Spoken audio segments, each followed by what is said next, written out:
are you doing? Tom, you're home early. I was calling for you. Didn't you hear me? Sorry, my mind must have been elsewhere. Where? What? Where did your mind go? I don't know, Tom. I was calling for you in the other room. You must have heard me. I was distracted is all. Why, what? Is that a letter? Yes. For you? Yes. From who? From who? I don't know. Let's have it. I know it's rubbish. I didn't want to upset you. This came in the post. No return address, though. It says you have been warned before. This isn't the first. Once before, I burned it. It's just someone jealous of you trying to cause trouble. I imagine you see this sort of thing all the time at work. That's work, but bring a man's wife into it, that is just uncalled for. I hope you weren't too hurt by it, though. Not too much. You know me. Don't try, though. Why don't you do us a favor, Lizzie? Fetch us something to eat. I've only got a short while till I'm off again. Another late night? Time never sleeps, love. I would think you boys at Scotland Yard could set the example by keeping regular hours. The inspector's work is never done. No, I suppose not. Whatever we have is fine. Sorry? Supper, Lizzie. Oh, right. I'll just have Alice fix something up. No. Why don't you do it yourself? She's our cook. Feelings will be hurt. I know, but I like it better when you do it. Well, all right then. Just give me a minute. All right. I'll be in the next room then? Of course, dear. Shall I get rid of that? No, I'll take care of this.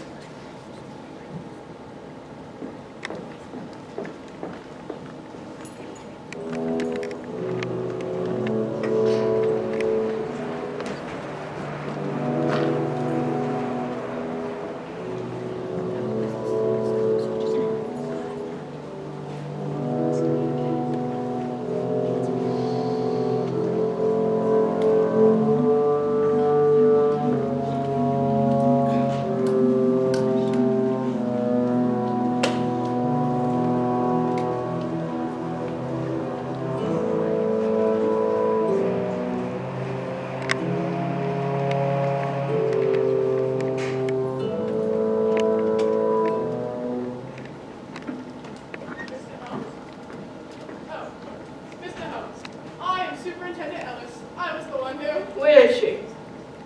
Oh, yes, of course. Forgive me, Mr. Holmes. I certainly would have communicated with you sooner if I had any idea of identity. You have her paperwork. Is it? You will see that per your request, her real name does not appear anywhere. She was a Jane Bloggs when she came to us, and shall remain so for as long as you require it. How long will you require it?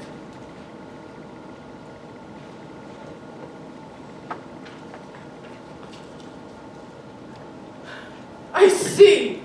That is quite a long time. I assure you. Are you certain, sir, that you wish to take her into your own custody? I ask because, well, it became necessary to restrain her. Restrain her? For her own safety, sir. If you've seen the police report, you know she put up quite a struggle when she was first detained. I'm not surprised. And since she's been here, well, perhaps you're aware that she does not react well to physical contact without permission. But the straitjacket kept her in line. A straitjacket? But she kept it on. That was unusually helpful of her. Helpful, Mr. Holmes. Indeed. A mere straitjacket is no restraint for her whatsoever. If she remained confined after you placed her in one, then she did so of her own free will, for her own reasons. Ah, here we are. Oh, it's you.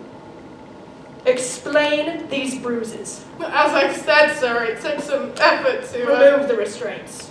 Now. See you soon, sweetheart. Enough! Are you quite finished? Just a moment.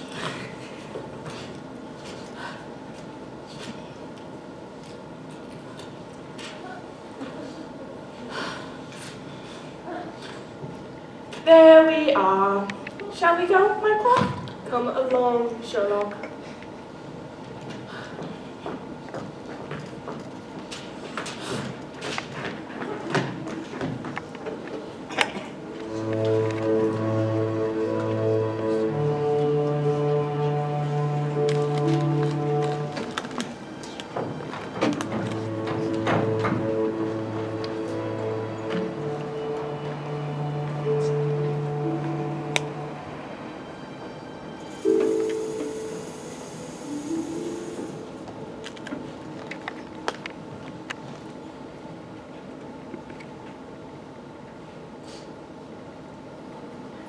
were gone nearly a fortnight this time.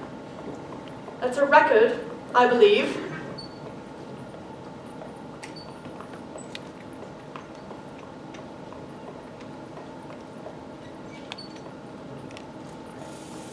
What exactly were you trying to accomplish this time?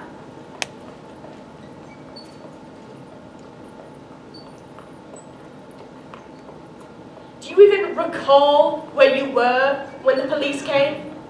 You broke a young man's arm. I assume he tried to touch you.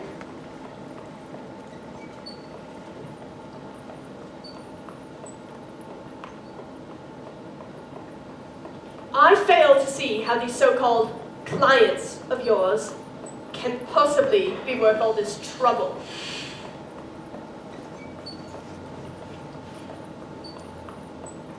If you moved back home, you could avoid situations like this.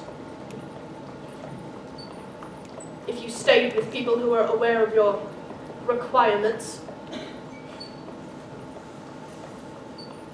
I wish I knew why you hated me so. Don't be melodramatic, Mycroft. I don't see how else to interpret your behavior. There must be some reason for these outbursts. My reasons are my own.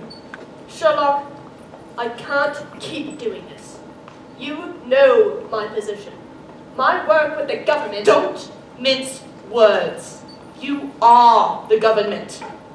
My work with the government requires a certain level of discretion that is difficult to maintain when I have to drop everything to hunt you down, cover your tracks, and repair whatever damage you may have caused whenever you go off on one of your tantrums. I am not a child, Mycroft. Alas, no. If you were, explaining your behavior would be far easier and far less expensive to keep quiet. Is that what I am to you? A business expense? Surely you weren't expecting sentiment. Of course not, Mycroft. Don't be vulgar. Then let me make one thing quite plain. I'll not let you undermine my work. If you cannot conform to the standards expected of you, then I am prepared to take drastic measures. What? Back to the asylum again? I would be well within my rights. When will you learn that escaping from such a place poses no challenge for me? It might, if I advise them on the best methods of keeping you contained. You wouldn't.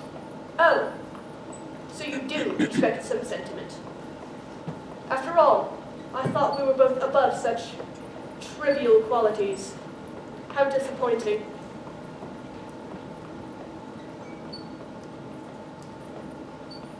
Does it hurt?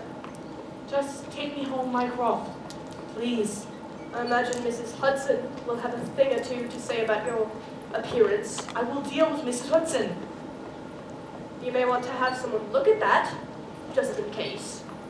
Thank you for your concern, Mycroft. I shall speak to Dr. Anderson. Anderson, one of those women doctors from that school. You know perfectly well who she is. Suit yourself. Driver, change of plans. We won't be taking my sister back to Baker Street right away. Take us to the Royal Free Hospital, the London School of Medicine for Women.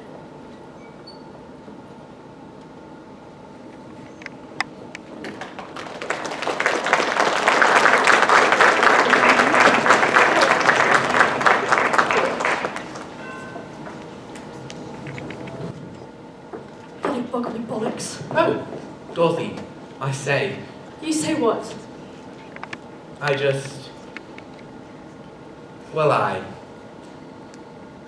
Sorry, Dr. Watson. I know how particular you are about that. Bad day, is it? Why, Dr. Stanford, what on earth would possibly make you believe that? Yes, Michael, it is a bad day. Pray pardon my unladylike outburst. Just bollocks. May I ask? Sepsis, an infection after an abdominal hysterectomy. I see. And your patient? She probably would have been fine if anyone had told her to come at the first sign of a fever. But by the time they finally got her here, her colon and small intestine was necrotic and her lungs were riddled with infected tissue. Why on earth didn't she come in our way? Oh, she couldn't come right away, see? Because her husband would have been cross if he returned home from work to find her gone from the house. Mrs. Pertwee, that was her name. Well, that is unfortunate, but I imagine you must see a lot of that sort of thing here.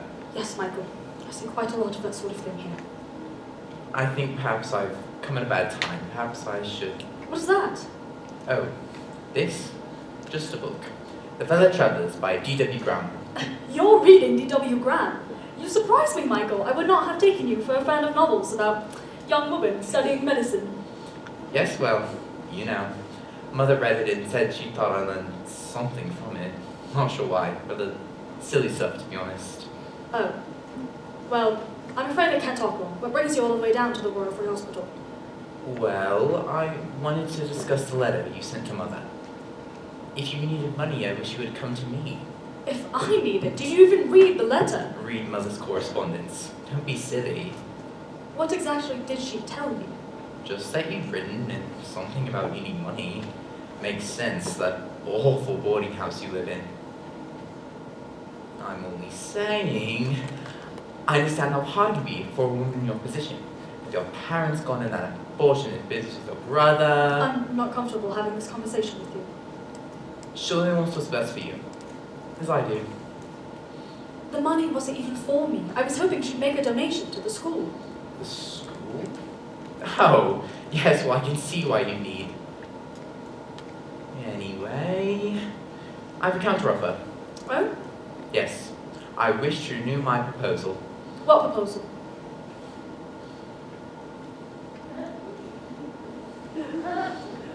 Oh, Michael, you can't mean. I do. That was 8 years ago. Almost 9. That was before I left for Edinburgh. Yes. I thought you were joking. You said you were joking. No, you said I was joking.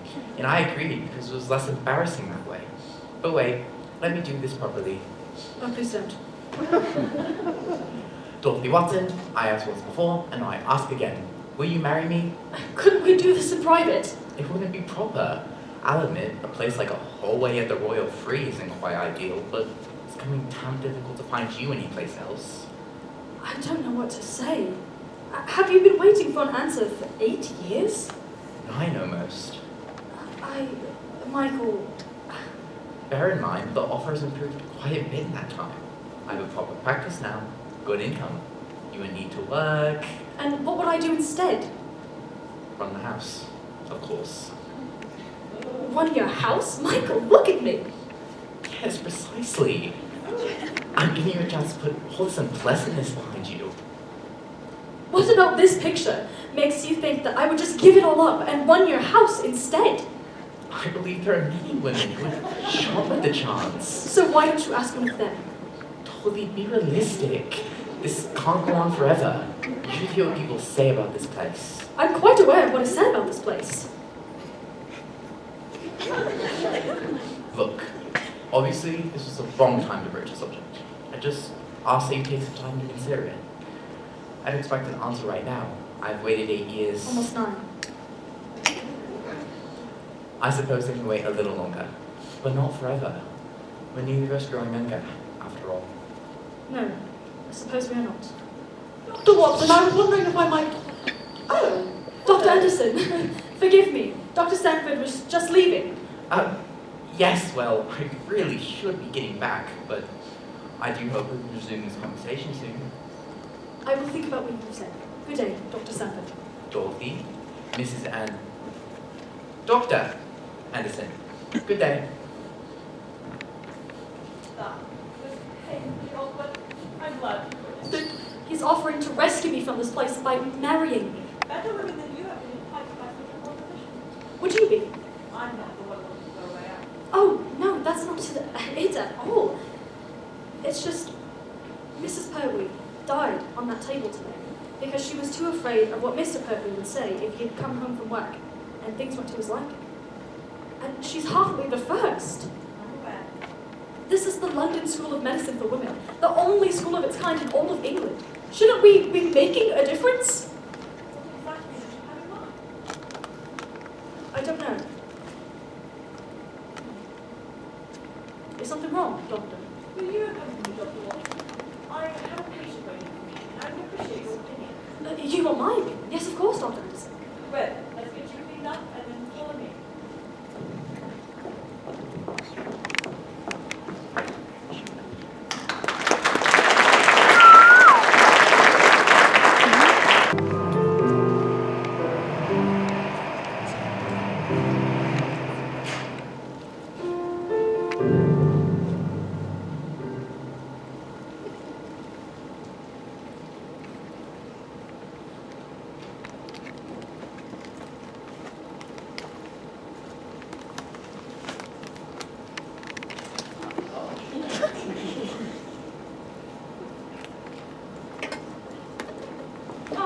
Dr. Anderson, taste this and tell me if you detect a hint of eucalyptus. Thank you, Miss Holmes, but I refrain from masticating stationery, and I'm sure I could not taste the hint of eucalyptus anyways. Then I shall require a palate cleanser, lest I contaminate the sample. Miss Holmes, I have someone I'd like you to meet. My colleague, Dr. Dorothy Watson. How do you do? Miss Holmes, is it? But, I beg your pardon? but, Switzerland, it's where you studied, or rather where you completed your studies, which began in Edinburgh. Yes, that's correct. And now you find yourself in a spot of trouble. The exact nature of it eludes me for the moment, but keep talking. Wait, did you discuss me? I assure you, I didn't discuss you before this point. I just thought it might be nice for you to meet. Call it a hunch. Miss Holmes, I leave you in Dr. Watson's capable hands. She's a romantic, this one. I believe you will get on splendidly. Nice seeing you again. Wait, but what? Shall we proceed, then? Very well. That is quite the black eye, Miss Holmes. May I ask how it happened? An orderly at Bethlehem Royal Hospital shoved my face into a wall. I see. And did he have any reason to do that? Technically, such a behavior is outside the purview of his position. That said, his action is somewhat understandable in that it was a response to my striking him with a closed fist. Ah. And did you have any reason to do that? I did. May I see a hand, Miss Holmes? Does this hurt? Oh, yes. Miss Holmes, these bruises are consistent with those of a trained boxer after a match. I'm glad to hear it. I've read so many books on the subject, but rarely has one afforded the opportunity of a practical application of technique. You only hit him once, yes? No broken bones in your hand, which means your technique is admirable. But the bruises tell me you aimed for the eye, where the bones are particularly hard. May I suggest something softer next time? Like the nose or lower jaw? A blackened eye sends an effective message, don't you think? A black eye is just a bruise. The number of hands I've seen broken while causing black eyes makes me truly wonder who is receiving the message. Intriguing. Would you look up for me, Miss Holmes? Any vision trouble since this happened? None. Any pain? Some, not as much as the hand. Right. Well, the discoloration is consistent with a simple periorbital hematoma. I don't see any injury to the eye itself, and if the pain has begun to subside, then I don't believe you've broken anything. And your recommendation for treatment? Cold compresses for 2 days, and then warm compresses after that. Provided you can avoid any more altercations, you should be back to normal in a week or two. Thank you, Dr. Watson. Is there anything else, Miss Holmes? I have not yet determined Dr. Anderson's reason for introducing us. Must she have some sort of ulterior motive? You are not the first woman the good doctor has brought to my attention. Although you are certainly the first colleague. Dr. Anderson consults you regarding her patients? Not exactly. Some women have troubles that cannot be helped by a doctor. When they find themselves with issues or concerns that cannot be addressed through customary means, they come to me. And who are you exactly? I am Sherlock Holmes. Sherlock? That's an unusual name, if you don't mind my saying. I don't believe I've ever met any man named Sherlock, but I've certainly never met any woman. Indeed you haven't. I see. Well, I'm sorry I cannot satisfy your curiosities any farther, but my troubles are of the most mundane sort. I should like to hear about them all, nonetheless. Would you do me the courtesy of visiting me at my home? Oh, well, You are now making an effort to try to think of a prior engagement or responsibility that prevents you from visiting me. But let me put it to you this way. Do you respect Dr. Anderson? She was the first woman to receive a medical license in all of Great Britain. She is a gifted doctor. Of course I respect her. Yes, and when I presented myself to her with injuries sustained during a fist fight at an insane asylum, her first thought was to introduce me to you. Aren't you at least curious to find out why? What's the address? Baker Street, number 221B. I'm looking forward to it.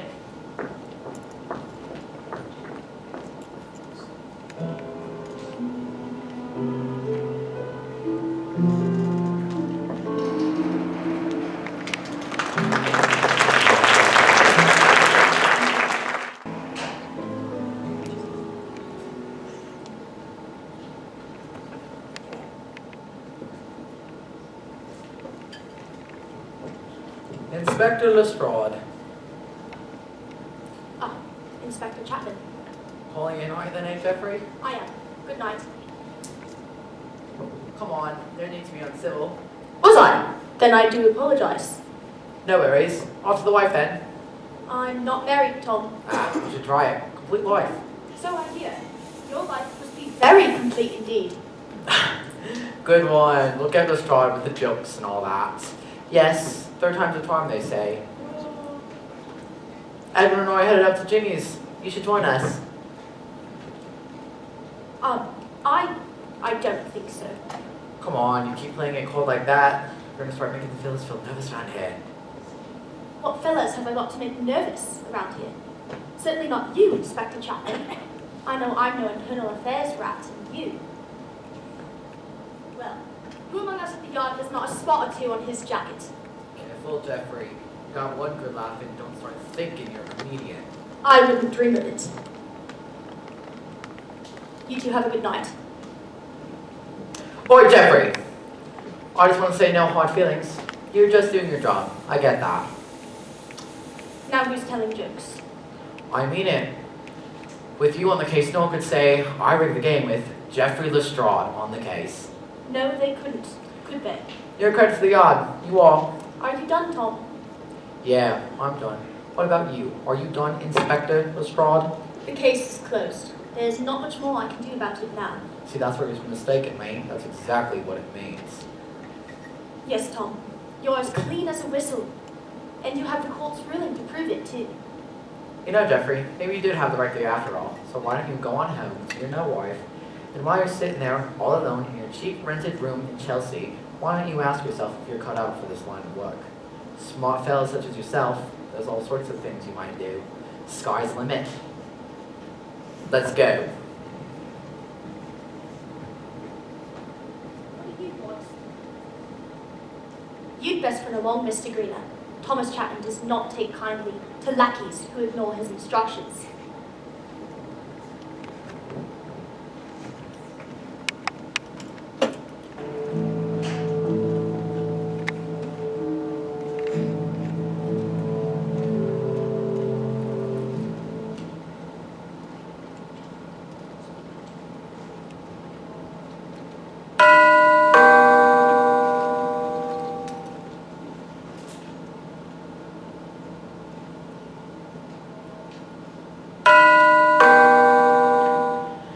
Hudson! Who on earth is that? Did you invite somebody to tea and not tell me? Who put this here, leaving things every guest coming unannounced? Honestly, it's no trouble, none at all, but at least you could warn me.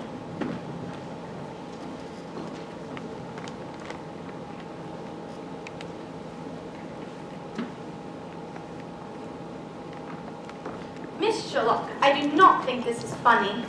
Funny, Mrs. Hudson? There's a person downstairs who claims to be a doctor. Yes. This person claims to be your doctor. And? And this person is a woman, Miss Sherlock. Yes, surely you're aware such things exist nowadays. I refuse to believe it. Surely you've not become so uncivilized.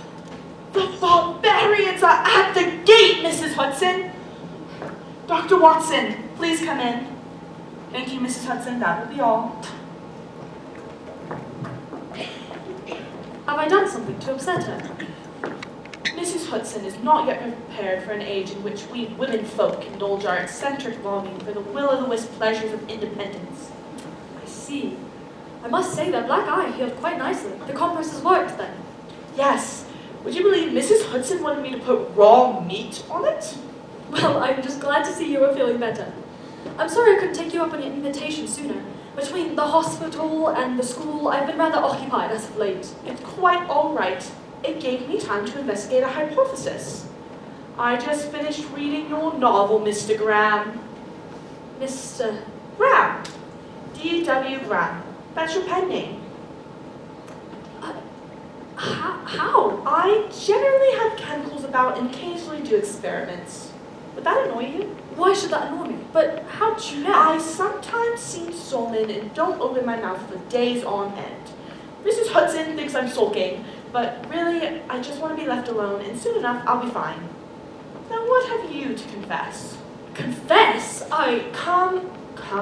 We ought to know the worst of each other if we're going to be living together. Living together? Who said anything about living together? I thought it the most logical solution. Solution to what? There's no need to decide right now. Let's hear what she has to say and then discuss it afterwards. She? What's she? A woman. She's coming to visit us. She's rather young, rather pretty, and she dresses somewhat better than her accent might lead you to believe. She has a serious matter weighing on her, but she puts a great effort into feigning an air of nonchalance, or so I am informed. Mrs. Hudson! This possibly be. Really, all these visitors tramping about at all hours. Wish I'd known when I let these rooms I was opening a train station. And whom are we expecting this afternoon? You'll see. Be patient. Miss Elizabeth Chapman for you, Miss Holmes. Mrs. Chapman, how do you do? I'm sorry to have intruded. I hope I won't take up too much of your time. It's quite all right. That'll be all, Mrs. Hudson. This is Dr. Dorothy Watson. Hello, how do you do? Well, thank you. Mrs. Chapman, I do not believe that to be the case. I gather your visit has something to do with your husband? Why do you say that? The skin around your wedding ring is red. You have been worrying at it. Yes. My husband is Thomas Chapman. He The is... Scotland Yarder? You've heard of him.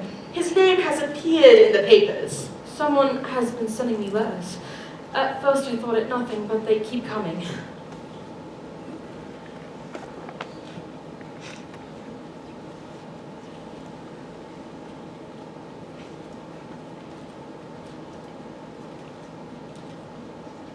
Provenance of the paper is inconclusive.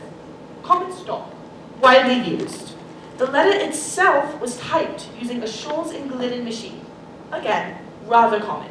But the author was not skilled in its operation.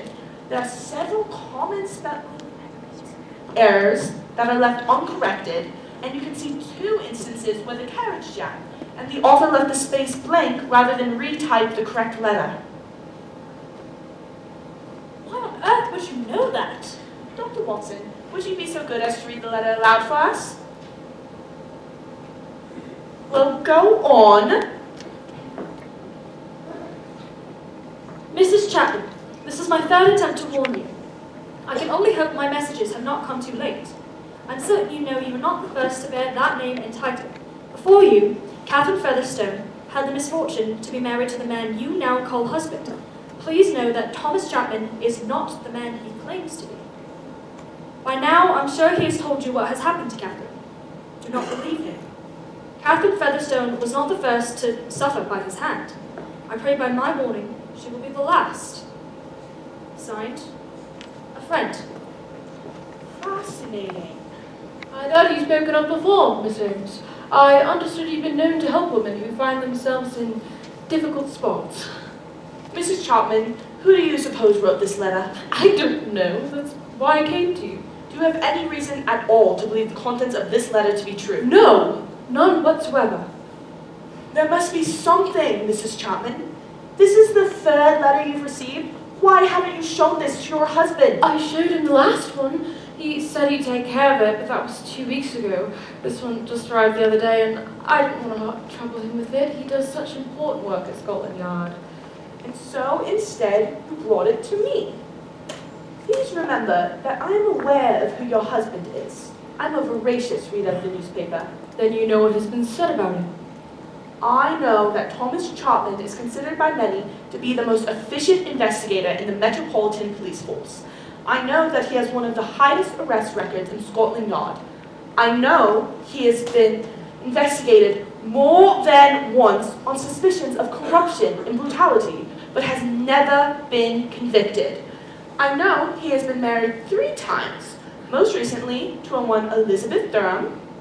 That would be you, Mrs. Chapman. Not 2 months after he was cleared of any wrongdoing in the death of his second wife, Catherine Featherstone, who drowned in a bathing pool at Hampstead Heath. He married her 2 years after his first wife, Margaret Cleary, was killed in a fall from a horse. Do I have that right so far? You want me to tell you that you have nothing to fear. You want me to tell you that this letter is a harmless prank inspired by petty jealousy. You want me to tell you to go home to your husband. My husband is a good man. Those are lovely shoes, Mrs. Chapman. Very high quality. Very expensive. You would not expect to see those on the feet of your average policeman's wife. Then again, your husband's not the average policeman, is he? All I want to know is who wrote this bloody letter. Are you going to help me or aren't you? If you want my advice, you should find a relative, someone away from the city, and pay them a visit. I've made a mistake. I should go. I'm sorry to disturb you. Let me walk you out, at No, least. no, thank you. I can see myself out. Good day. Be careful, Mrs. Chapman. Now that was interesting. Miss Holmes, what on earth just happened? Why did you say such horrible things to that poor woman? I told her the truth. What is so horrible about that? How could you possibly know anything about her husband? Oh, him. Thomas Chapman is notorious. He received no less than 12 mentions in the Times in just the last year. He was mentioned 3 times in connection with high-profile arrests. Twice, he was mentioned regarding his marriage to Mrs. Chapman. 4 more mentions in an expose of police corruption, specifically focusing on controversial interrogation tactics. And then there was the death of Catherine Featherstone. 3 articles focused on that fact. The first simply reported that it happened and that an investigation was underway. The second, that a coroner's jury had been convened. But the third was my favorite.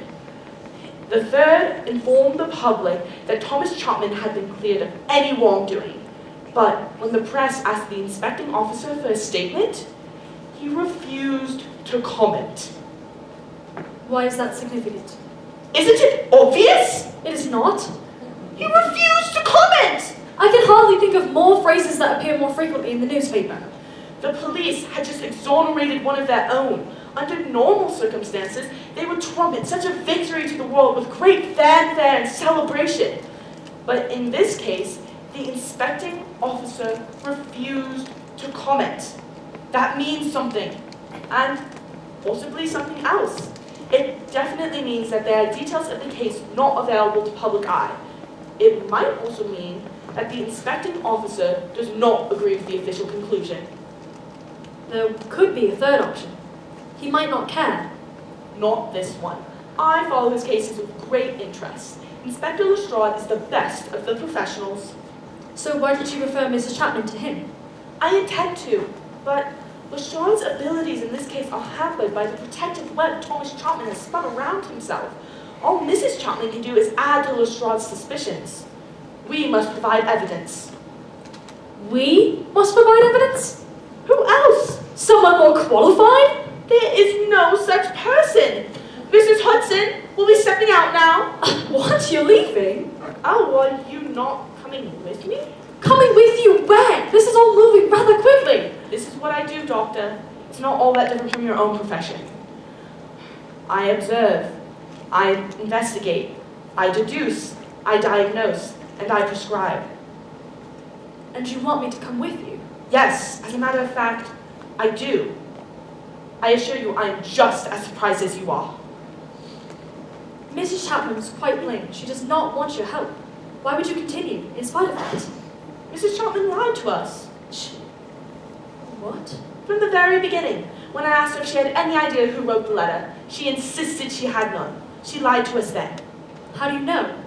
The same way I know that you studied medicine in Bern and paid for your education by scribing dreadful mystery novels under a less than subtle pen name. Explain yourself, if you please. I saw, I smelled, I deduced. You smelled? You are a licensed medical doctor practicing in London. Your demeanor and your association with Elizabeth Gart Anderson tell me that you have some skill and some experience. But England only started issuing medical licenses to women 4 years ago. So while you could have completed the bulk of your studies in Edinburgh, you would have had to have traveled abroad to receive your degree. When you entered the examining room, I detected the scent of chlorine. You had just washed your hands using a technique favored by continental institutions, particularly Austria, Germany, and Switzerland. And I could plainly see your watch, a common brand associated with Antoine Lachard of Geneva. The medical school closest to Geneva, which accepts international students, is in Bern. I see. And the writing? You have no family to speak of, but you managed to complete your education over an extended period of time. There are no scholarships available to women, so the funds for your education must have come from somewhere. And then there were the ones of Dr. Anderson when we first met. You recall? She's a romantic, this one. But I didn't think that's what she was talking about. It was only a hunch, but a survey of book reviews from the last several years revealed the existence of an author who focused on the adventures of medical students and who wrote under an obvious nom de plume. Writers who employ initials rather than full names are concealing something. Most of the time, that thing is the fact that they are a woman. And honestly, D.W. All right then. Is this what you do? Is it safe? Tell me truly, Dr. Watson, when is the last time you felt safe? Where are we going? Regarding the authorship of Mrs. Chapman's note, I have a hypothesis of my own. I believe the first step is to pay a visit on Mrs. Eudora Featherstone.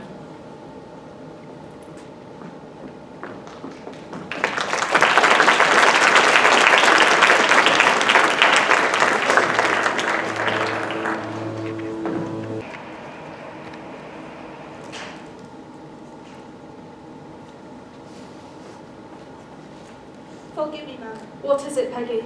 Miss Sherlock Holmes to see you? Miss what? That is her name, ma'am. Eudora's not receiving visitors right now. Yes, I understand, but I Did you really not want- hear me, Peggy? I'm quite capable of speaking for myself, Reginald. What is it, Peggy? Out with it. It's about Miss Catherine, ma'am. Something about investigation? Well now, this is just in bad taste. Show her in, Peggy.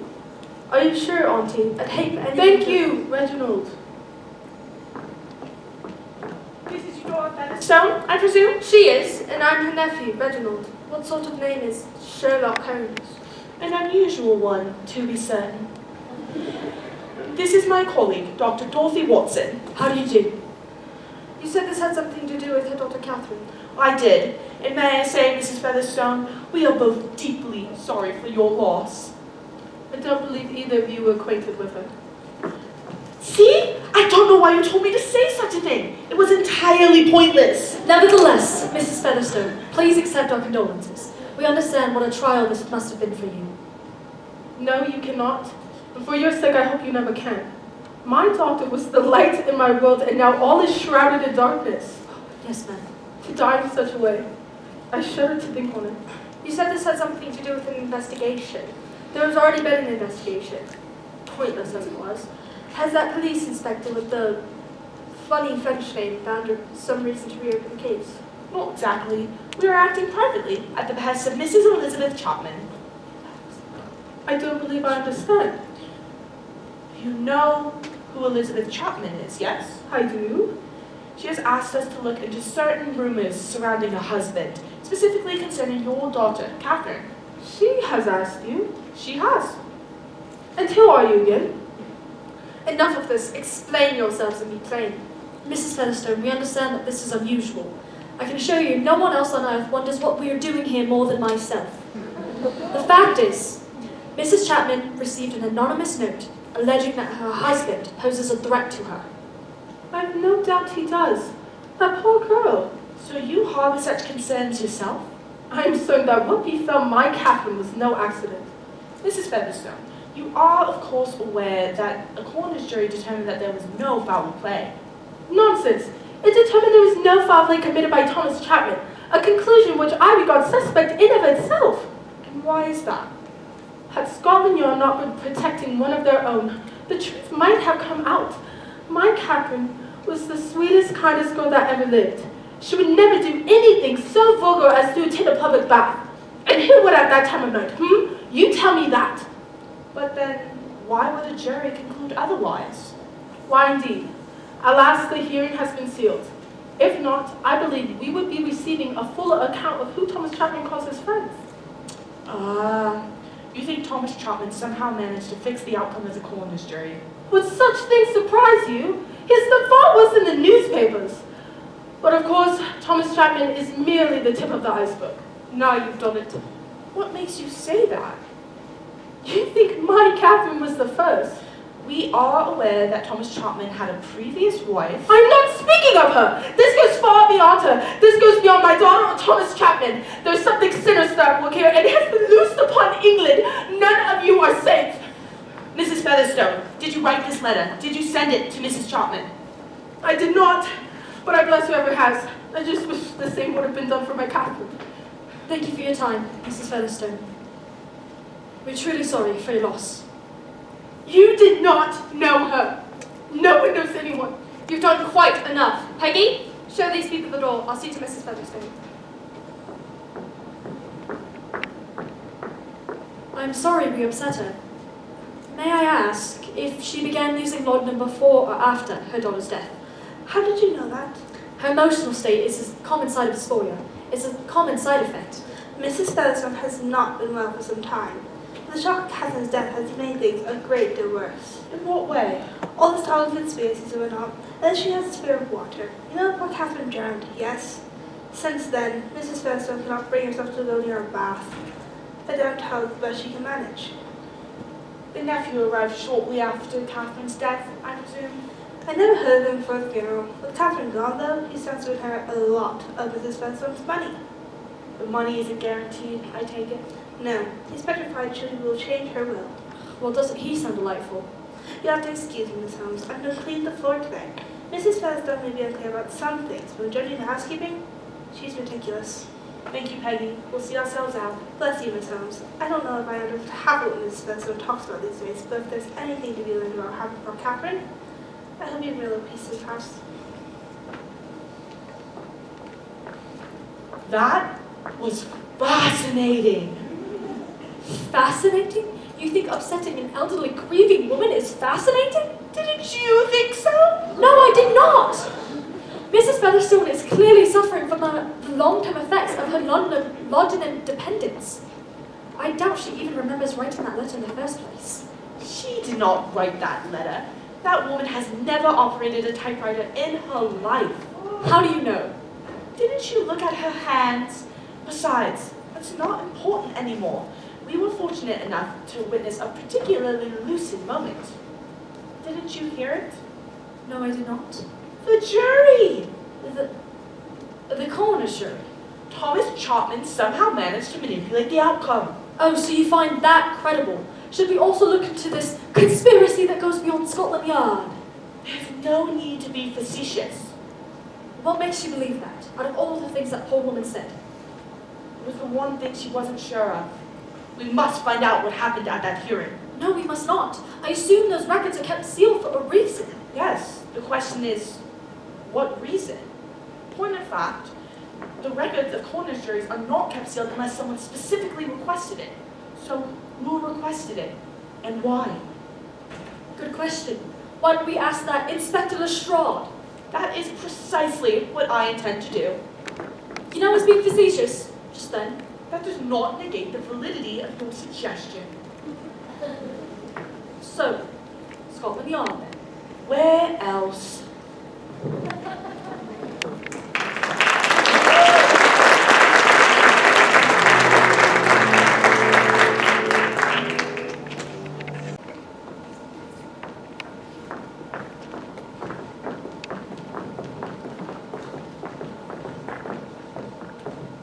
Why can't we just go in? It would be too obvious. Besides, have you ever observed the way people's walking patterns alter when they are in the vicinity of a police station? Take this fellow, for instance. Watch the way his spot straightens and his gait is on a careful, measured pace. He might as well be holding a placard that reads, "Upstanding citizen, nothing to see here." It would be equally as convincing. That's rather cynical. Is it? I make no judgment. That man may very well live his life according to the highest moral standards, yet the behavior remains consistent. We live in a world that would have us believe that no matter how hard we struggle to live proper lives, deep down we must surely all be guilty of something. Original sin? That rarely turns out to be the case. Here's our man. Inspector Lestrade, I am Sherlock Holmes. This is Dr. Dorothy Watson. I am very pleased to make your acquaintance. Hello. You are... What? Inspector Lestrade, may I say that, compared to your colleagues at Scotland Yard, you are, by far, the closest thing to what one might consider competent. Thank you. We hoped you might spare a few moments to discuss one of your cases. What case? Thomas Chapman. You are familiar with the name. Who are you? I am Sherlock Holmes. Dr. Watson and I... No. Who are you? Is this some sort of joke? I never make jokes. We are here on behalf of his wife. His wife?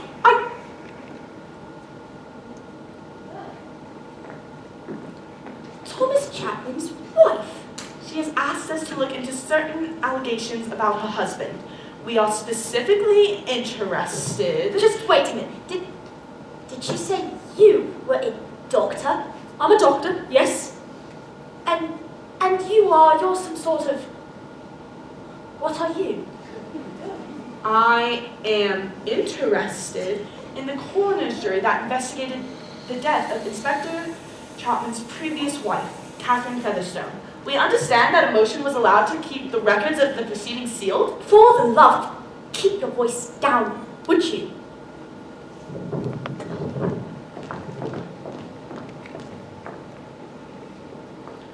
Who requested the motion? Listen, I don't know who you are or what you think you're doing, but this is no business for two women to go mucking about. Now, if you know what's good for you, you'll forget that any of this ever happened. While I do appreciate your interest in that investigation, I cannot, in good conscience, allow you to continue your private inquiry. It is too dangerous. I don't see how it can be any less dangerous for you than it would be for us. Miss Holmes, I am a police officer. You two are... We are what? Inspector Lestrade. You, Miss Holmes, are the strangest damned woman I've ever met in my life. And in my line of work, that is saying something. Is that what you'd have us tell Mrs. Chapman? Did she say you were a doctor? Yes. Talk some sense into your friend here. Why did you refuse to comment? What? In the Times article about the outcome of the coroner's jury, you refused to comment. I'd like to know why. Because you knew he had gotten away with it. And you could not stomach it, could you? Because you know what kind of man Thomas Chapman really is. Only you had the evidence you needed. Please, Inspector, how long have you been wanting to tell your side? Consider it therapeutic.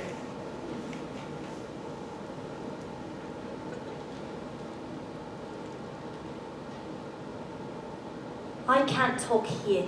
Come to us tomorrow then. Number 221B Baker Street. Just to talk though, right? I do not want to find out that you two have been mucking about crime scenes. I am scandalized to even hear you mention such an idea. Right. It's getting late. Why don't I fetch you to a cab? That would be splendid. Thank you, Inspector.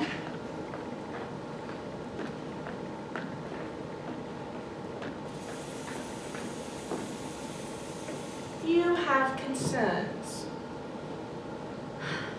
Why did Mrs. Chapman come to you? No clever answers, please. Just explain it to me. Why, very well.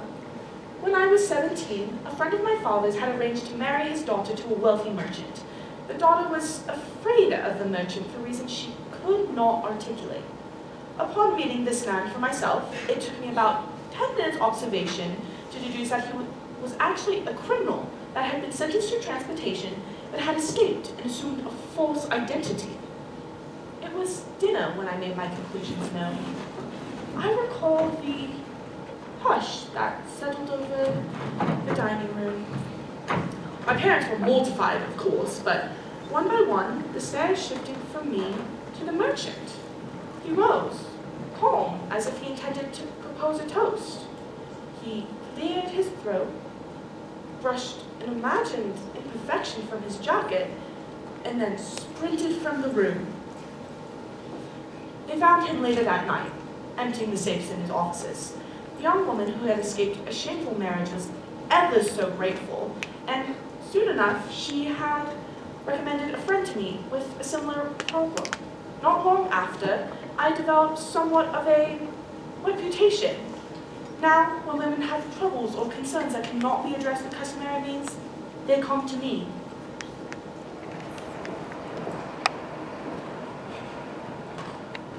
I believe I provide a necessary service, if an unconventional one. And is it in this service that you often find yourself sprawling with orderlies at Bedlam? Only very occasionally. I was 14 the first time I was sent to such a place. It was at my mother's insistence. She thought my fondness for reading and studying the physical world had caused undue stress. Why did she think that? Perhaps you've heard of the Alsatian wolf dog? The new German breed. They are said to be the most intelligent dogs ever bred. Some claim they can understand nearly 1,000 words, but there have been problems, issues with temperament as the dogs have grown older. They have been known to lash out and cause injuries. And can you blame the poor beasts? Imagine having a wealth of knowledge and a desire to communicate, but lacking the physical capacity to simply speak the words you wish to say. Would you not rage and bite? Would you not go mad? One must find some form of release.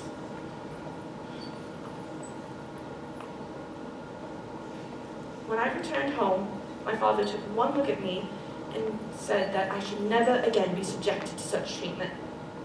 But within 4 years, both my mother and father would be gone, and I would become my brother's problem. Your brother? But wouldn't he have some concern for your safety at least? Mycroft is not malicious, but no, concern is not a faculty with which he has been burdened. He places nothing ahead of his work. The threat of institutionalization looms, omnipresent, That's horrible. but within his rights. Can all of this be worth the risk? Yes, that said, from time to time I have thought that a companion might be a useful thing to have. Someone who can remind me now and then when my activities skirt the edge of common sense. A companion? In fact, I told Dr. Anderson about my idea. The next time I saw her, she introduced me to you. And do you want me to what? Be a caretaker? Not exactly. I rather thought it would be mutually beneficial for the two of us to be friends. And to that end, I thought I might offer you the use of the spare room at Baker Street. I had deduced a degree of dissatisfaction with your current living situation. It is a 43-minute walk from the Royal Free Hospital, It is already furnished. There would be no need to pay rent. You do not need to bribe me. Forgive me. I've had many acquaintances, but I've never mastered the art of converting acquaintance into friendship. Should I expect adventures like this to be a regular occurrence? I certainly hope so. 2 women running around London questioning police inspectors about murders and the like? There would be consequences for both of us. That is exactly why I need you with me, to remind me of that very fact. Of course, I understand if you'd rather accept the gentleman's proposal. The gentleman... what? How? What? Was it the way I dressed? My voice? What? Dr. Anderson told me. Bloody hell. Ah, yes. His name is Michael. I'm rather fond of him. His family and mine have been friends for a long time. His mother, in particular, helped me during some rather difficult times. He's very successful. My life could be very safe, secure. I could be quite content. It would also be rather ordinary. Let me think about it. Of course. I believe this is you. So it is. And regarding my current living situation, you deduced correctly. This place is dreadful. I have an early shift tomorrow. I'll stop by afterwards and hear what Inspector Strahl has to say about the case. Good night, Sherlock. Get home safe. Good night, Watson. On to Baker Street.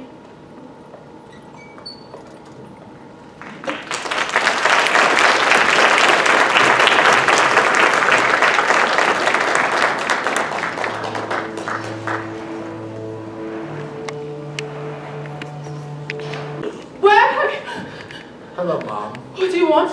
Where's my maid? Where is Reginald? Do you know why I'm here? I have no idea. No?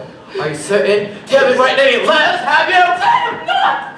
But I thank God that someone is. Oh, sorry, do you know about men? Who told you? Why don't you ask your wife? My wife? She said that she knows now! Said who knows what, ma'am? Get out of here! Did someone come to see you? What did you say? Nothing I haven't said before. I am not afraid of you. I don't need you to be afraid of me. I just need to know if you don't shut that blind mouth yours, then I will shut it for you. You believe that, don't you? You cannot hide me! Right, because you think that all you have suffered, you're immune now. But let me tell you, I had some experience. You are not. And whatever pain you have endured in the past, there is always room for more. But neither of us want that now, do we? So why don't you keep your mad ideas to yourself, because that's all anyone thinks it is. Madness!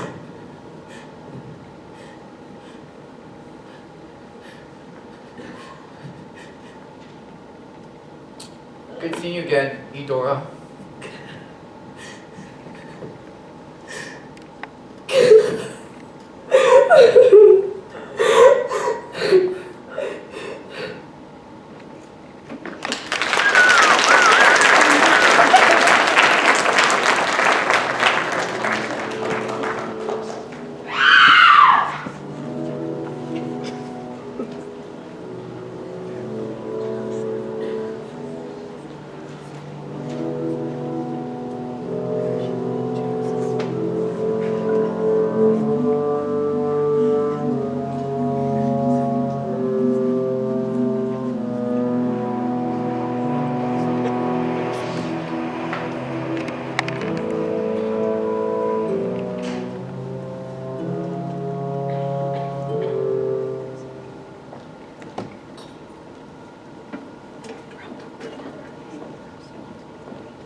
That won't be necessary. Greetings, Miss Watson. Who are you? I am Mycroft Holmes. Might I have a word? You're Sherlock's brother. I wish to ask you a few questions regarding your connection to my sister. And you thought it best to do so by surprising me on a dark street at night? I needed to speak with you right away, so I went to the place I knew you'd be. My God, you are Sherlock's brother. I understand that last night she offered you her spare room. I wish to know if you intend on accepting her offer. And what business is it of yours exactly? I like to know my tenants. That belongs to you then. You won't find my name on any documents relating to it, if that is what you mean, but yes. I provide the means to allow Sherlock to reside here. Well, to answer your question, I have not yet made up my mind regarding her offer. I should like you to accept it. You would? On what basis? She likes you. I'm rather fond of her as well. She doesn't like anyone. I see.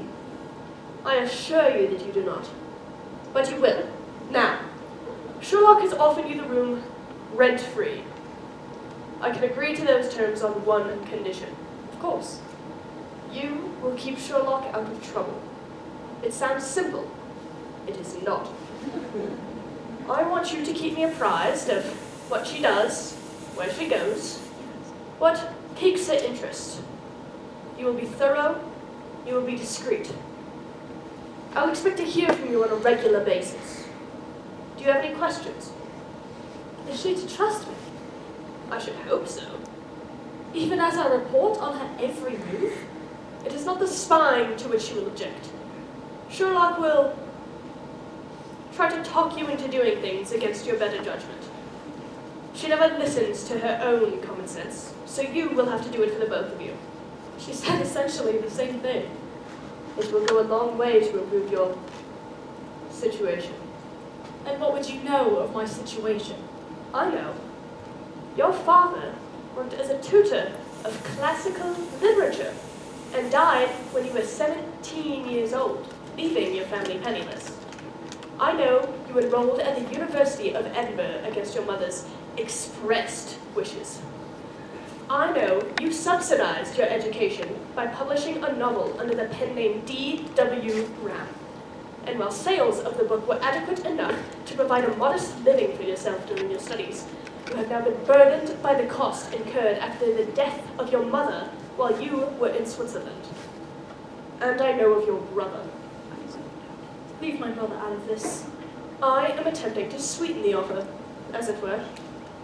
One of the unpleasant, lingering effects of suicide is that the bereaved are often denied pension benefits.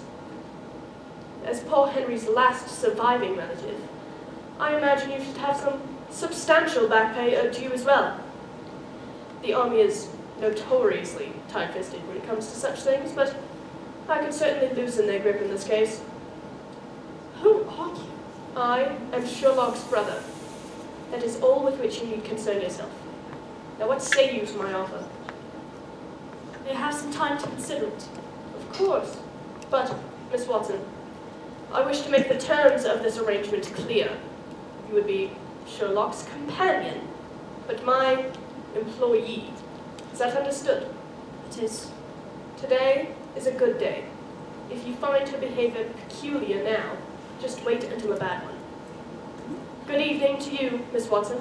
I'll expect to hear from you soon.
Watson, you're just in time. Inspector Lestrade was just about to tell us who filed the motion to suppress the coroner's jury witness list.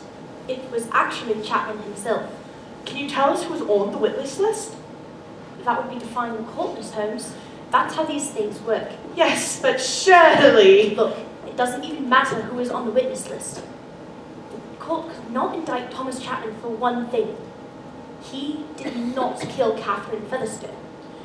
You sound very certain of that. He has a very convincing alibi. He was across the city at the time making the arrest at the time of Catherine's death. Aside from it being in the logbook, there's also the fellow he arrested. As far as alibis go, it's as convincing as they get. You have another suspect. Edwin Greener. Edwin Greener?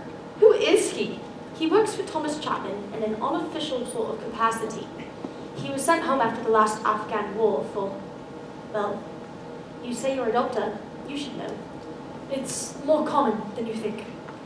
He's had a hard time picking up work. He's been picked up for several cases of petty theft and assault. Why do you think it was this Greener fellow? He was there. He was working a street cleaning job at the time of Catherine's death, and he said he heard a shout and rushed and found Catherine face down in the water. He tried to revive her, but with no success. Clearly you have reason to doubt Edwin Greener's story. I have plenty of reasons. Chapman makes no secret of his hold over Greener. Anybody else who knows anything is not stupid enough to speak out against Thomas Chapman. He has tons of friends at Scotland Yard. There was actually one fellow who was supposed to testify, but he disappeared 3 days before he was meant to. That is how Thomas Chapman deals with his obstacles. Then where do you suggest we begin? We. Miss Holmes, I thought I was clear about this. Yes, but his own wife is suspicious of him. That's enough. Surely. Sherlock, I'm sure Inspector Lestrade has been very grateful for the opportunity to air his thoughts out on this case. Yes, but it is time to say goodnight, don't you think? I still have one or two more questions. Inspector Lestrade, good luck. I'm sure Miss Holmes would appreciate being apprised of your progress, if there is any. Of course. You two have a good night. Good night, Inspector. Doctor Watson. Miss Holmes. Why did you do that? Because I wish to discuss your brother. I just met him out on the street. Oh, did he recite your entire biography back to you? Yes! His encyclopedic knowledge of my personal history was unsettling and very knowledgeable. Who in the world is this man? He claims to be merely a civil servant, but I assure you very little occurs on a national scale without his knowledge, if not his direct influence. You understand what he wants from you, yes? He's asked me to spy on you. Does that mean you're taking the room then? That's not the point, Sherlock. Brothers do not normally bribe people to spy on their sisters for them. No, but when the fate of an empire rests on one's shoulders, which is often the case for Mycroft, one can never be too careful. So you're willing to accept this arrangement? I am. Are you? Yes. It's settled then. The only question now is where to pick up the threads of our investigation, since Inspector Lestrade turned out to be disappointingly commonplace in his willingness to accept our assistance. He'll come around. But in the meantime, I believe I have an idea. He really wished to participate? No. This entire enterprise seems foolish at best and dangerous at worst. But on one point I do agree with you. If we do not help, who will?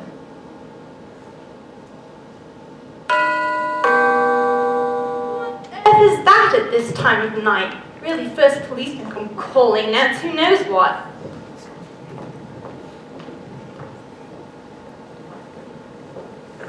Miss Holmes, forgive me, I didn't know where else to turn. Mrs. Chapman, is everything all right? You've changed your shoes. Oh, it's horrible. It's horrible. What is so horrible? Take a deep breath, Mrs. Chapman. Now, can you tell us what's troubling you? The poor old woman. Old woman? What old woman? Something has happened to you, Dora Featherstone. Mrs. Featherstone! Mrs. Featherstone is dead! Oh my God. Sherlock! Yes, Watson. The game is afoot.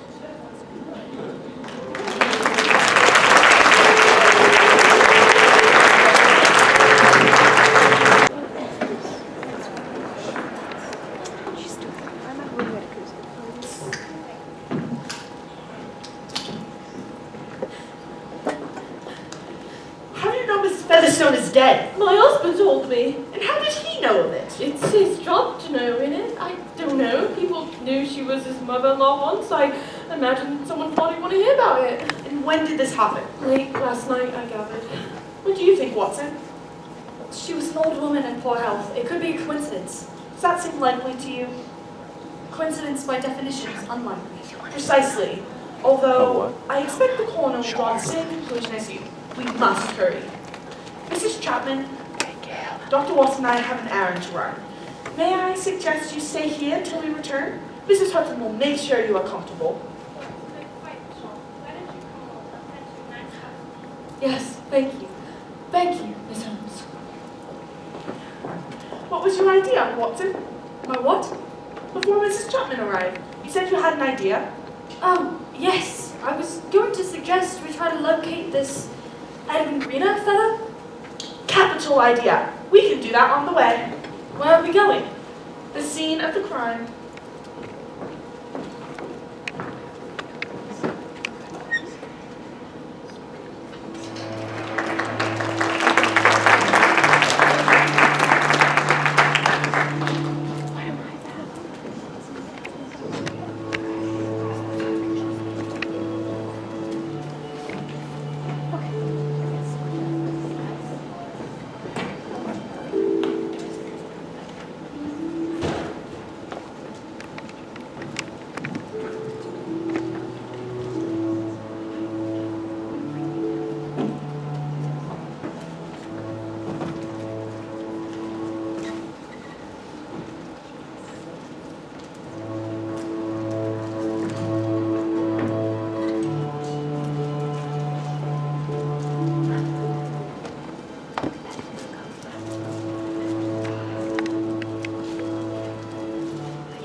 Dare I even ask where you learned how to pick locks? I wouldn't want to shock your delicate sensibilities. I'm not amused, Sherlock. This is the very thing the inspector asked us not to do. I cannot even think of the laws we're breaking right now. Burglary, trespass, interfering with a crime scene. Thank you. Can we get on with it before we are arrested for any of those crimes?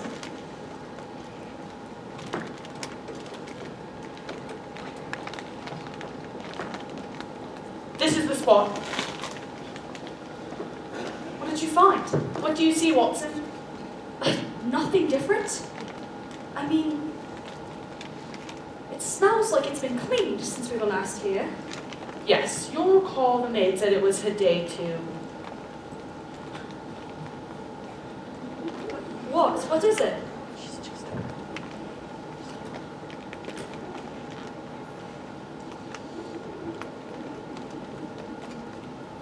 What is that? It is a magnifying glass. I mean, where did you even... Hush, Watson.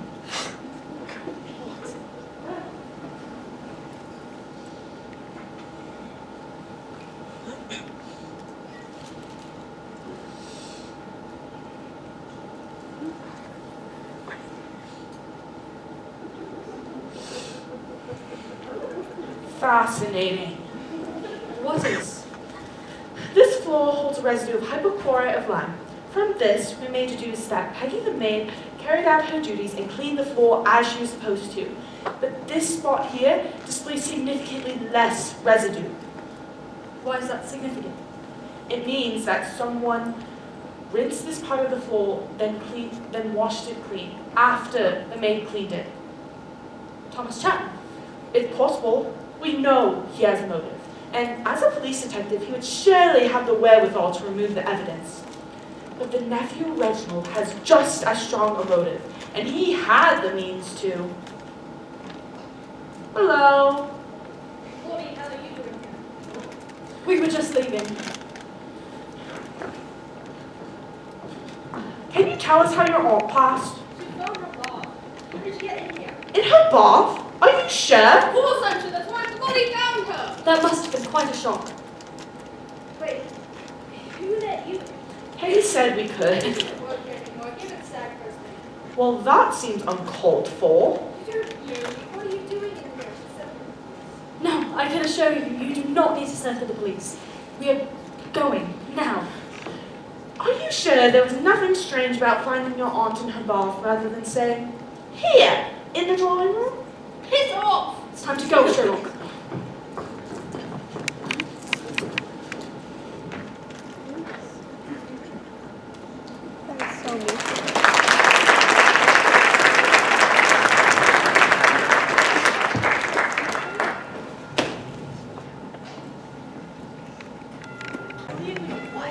Nephew. Sherlock, this has gone too far. I'm not willing to risk being arrested. I saw little risk of that. You saw how drunk he was. This time, yes, but the next one might be sober, and then what? What were you even hoping to find in there? Mrs. Featherstone was murdered, Watson. I'm certain of it. How? Madmen remain consistent within the confines of their madness. You recall what Mrs. Featherstone, the maid, told us?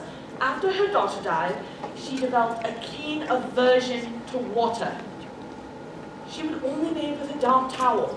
Nothing on earth would compel her to immerse herself in a bathtub. So then, why would she have fallen in her bath? Precisely. Mrs. Featherstone met her end in the drawing room and then was moved to the bath to cover the crime. The scene itself was then wiped clean to remove any evidence. And why are we sure it wasn't the nephew? His fingernails. Whoever did this had a good deal of blood to clean up. Not just from the floor, but from their person as well. Dear Reginald had not a spot on him, even though it's clear he hasn't been since before we met him yesterday. He's busy celebrating. Indeed. Miss Holmes! Martha, how is your son? Safe in hand, thanks to you, Miss Holmes. Any news? Amelia Leeds from Beth in Whitehall and Bethlehem Green told me to give this to you. Said she got it from a friend. Thank you, dear. Give my best to your son next time you see him. Thank you, Miss Holmes. Who was that? Her name is Martha. I gathered that. Who is she? I have this group of, I call them my knitting circle. Names meant to be ironic. Obviously.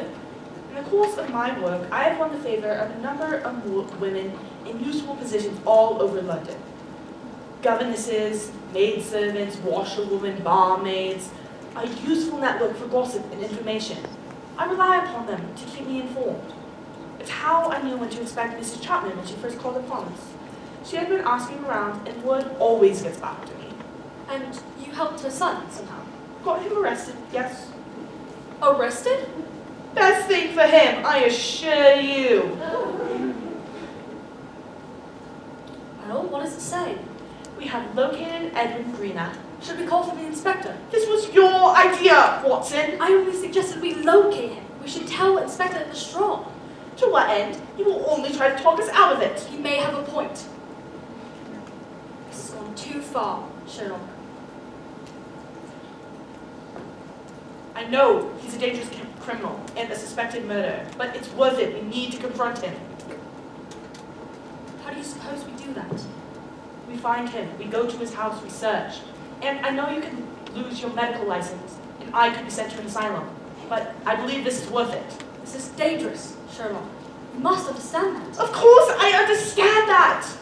This is one of those common sense moments both you and your brother asked me to watch out for. Are you coming with me or aren't you? Of course I'm bloody coming with you. But first we have to go back to Baker Street. Why? I left my bag. Come on.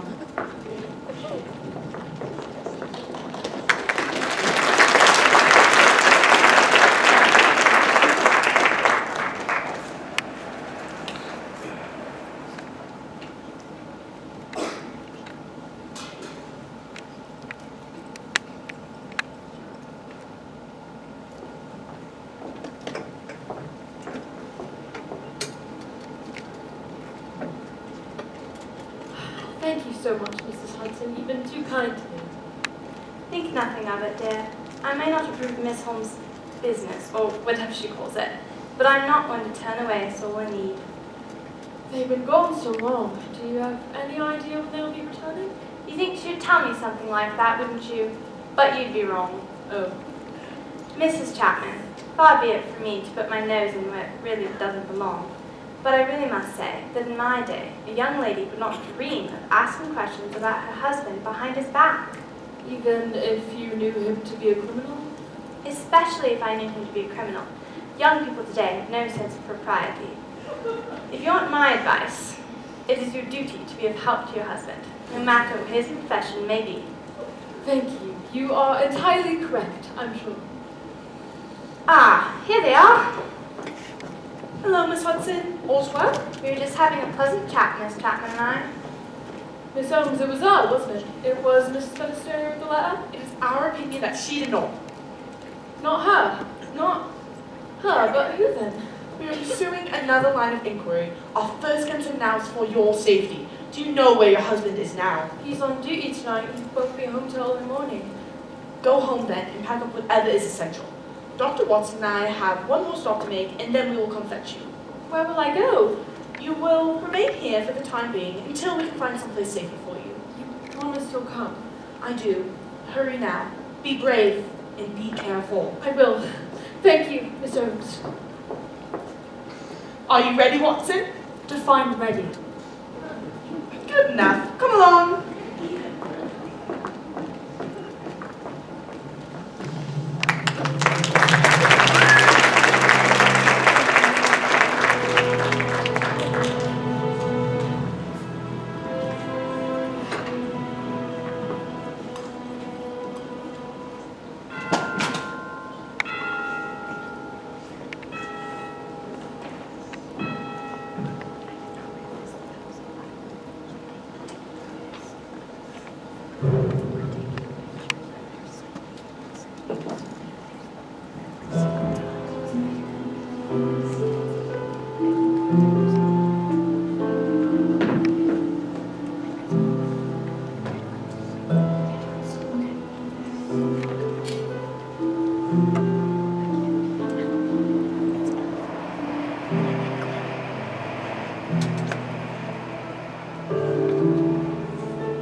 It's really rather simple once you comprehend the mechanics of it.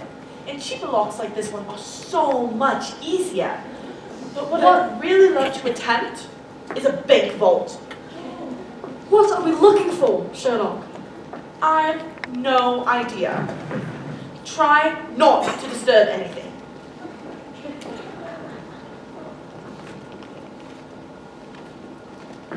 Watson, how would you describe this room? Neat, organized, efficient. Not what one would expect, given the neighborhood. No. This is the room of a man who tries very hard to maintain a normal life. See the way the shirts are folded and the shoes arranged? Such care. Military habits, I would assume.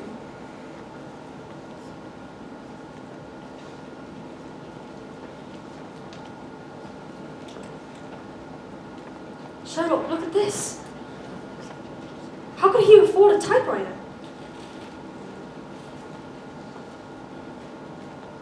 This is it. Edwin Greener wrote this letter. But why? Hello, Edwin Greener, I presume? No, wait!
It's a dead end. He must have gone another way. No, I don't think so. may want to look. Who are you? What do you want from me? Let her go! Who sent you? Drop the knife, Mr. Greener. Who sent you? Elizabeth Chapman sent us. We know you tried to warn her about her husband. We just want to ask you a few questions. I don't know what you're talking about. We found your typewriter, Mr. Greener. Did he send you? Are you here to kill me? I assure you, we are not here to kill anyone, in spite of my associate's appearance to the contrary.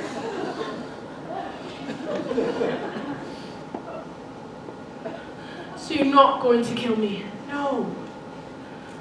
Why not? Watson, put your weapon away. After him. Do it. Please do it. Mr. Greener, if you do not drop your knife, I will not hesitate to fire my weapon again.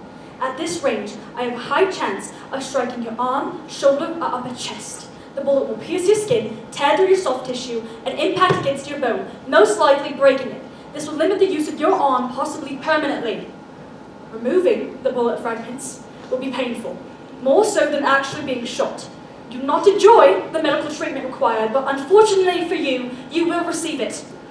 And as much as you may wish for it, Mr. Greener, the one thing I won't do is kill you. Who are you? We are friends of Elizabeth Chapman. We want to know if there's any truth behind the letter you sent her. It's true. I saw it. You saw Thomas Chapman kill Catherine? No, I didn't see that. But I know she didn't die in no bathing pool at Hampstead Heath. How do you know that?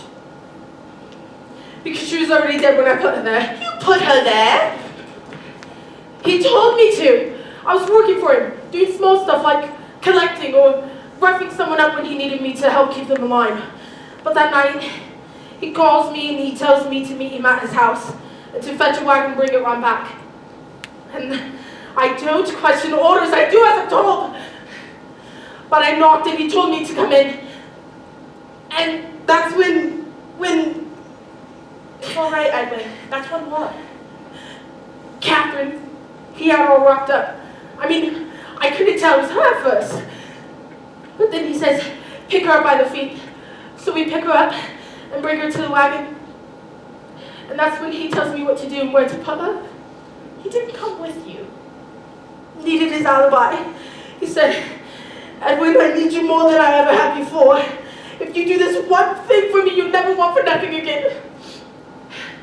So he went his way, and I took her to Hampstead Heath. It was dark, no one was around. And that's when I took off the sheets and I saw her. Did you notice any injuries? No, but her face was so purple, and her eyes were so red, and they just stared at me, and I remember thinking, this could be an accident, right? But Tom wouldn't have me doing this for no accident. What did you do then? Put her in the water, and let her float there for a while. Then picked her up and fetched the corpse. Edwin Greener, you are an accomplice to murder, but I believe an unwilling one. If you're willing to testify against Tom Chapman, I believe the court's really lenient towards you. Testify against Tom? You don't understand. You don't cross Thomas Chapman. A moment ago you were willing to die. Now you're afraid? You are a soldier. Have you seen what he's done to folks before he kills them? What he does to their families? If I wasn't a dead man, I am now, and he'll make sure I die screaming. Mr. Trina, drop the knife! He'll kill Lizzie too, but first, he'll kill you. Sabrina, don't! Ah! You shot me! You're going to do worse to yourself. I didn't really think you... Oh, bloody hell, that hurts. Go on. I'll take care of this. Are you certain? What if he tells someone you shot him? I'll tell them he came at us with a knife. Go on. I'll bring you to the Royal Free and then meet you at Mrs. Chapman's house. Come on, you.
Oh, Miss Holmes, thank goodness.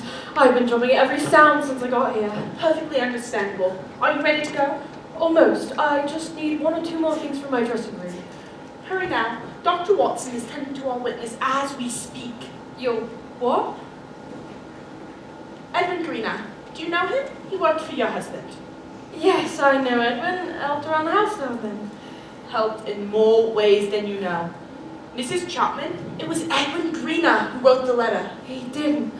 It's true, and it will take some convincing, but I believe we can convince him to testify against your husband.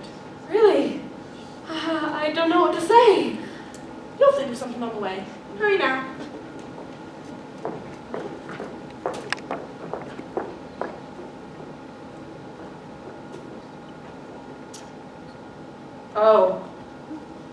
Oh my. Mrs. Chapman? Mrs. Chapman, are you coming? Miss Holmes, isn't it? Stay away from me. You're in my house bothering Delays. my wife. Stay away. She came to me, asked for my help. Did she now? Look, my friends know where I am. If anything happens to me, you will have a lot of questions to answer. Oh, your friends. Oh, you mean that woman doctor, Dorothy... something. You have nothing to fear. You're certainly safe here. You'll let me leave then? Of course I will. Seems the coach has arrived. Mycroft, it was bad enough when you set your sights on common reprobates. All it took was a few pounds slipped into a pocket to keep things manageable. But a detective of Scotland Yard? A corrupt detective, a murderer. Be silent, Sherlock. This goes far beyond anything I can possibly allow. Sherlock? Watson! What's going on here? Ah, Miss Watson. Good, we're all here. I was just explaining to my sister that this game of yours has now ended. Mycroft, how can you believe this man's word over mine? What have we always said about sentimentality? I'm afraid you've left me no choice. Gentlemen, What is this? I warned you it might come to this. No, Mycroft, you can't be serious. Come along, miss. Nice and quiet. Mycroft, you can send me to the country again. Because that worked so well last time. No, Sherlock.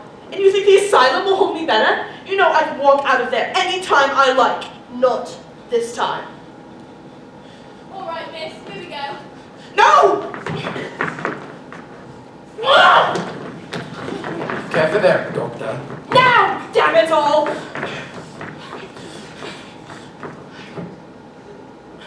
Orderly! Sherlock! Sherlock! The shoes. What was that?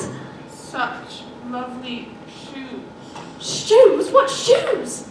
Watson. Right then. Off we go.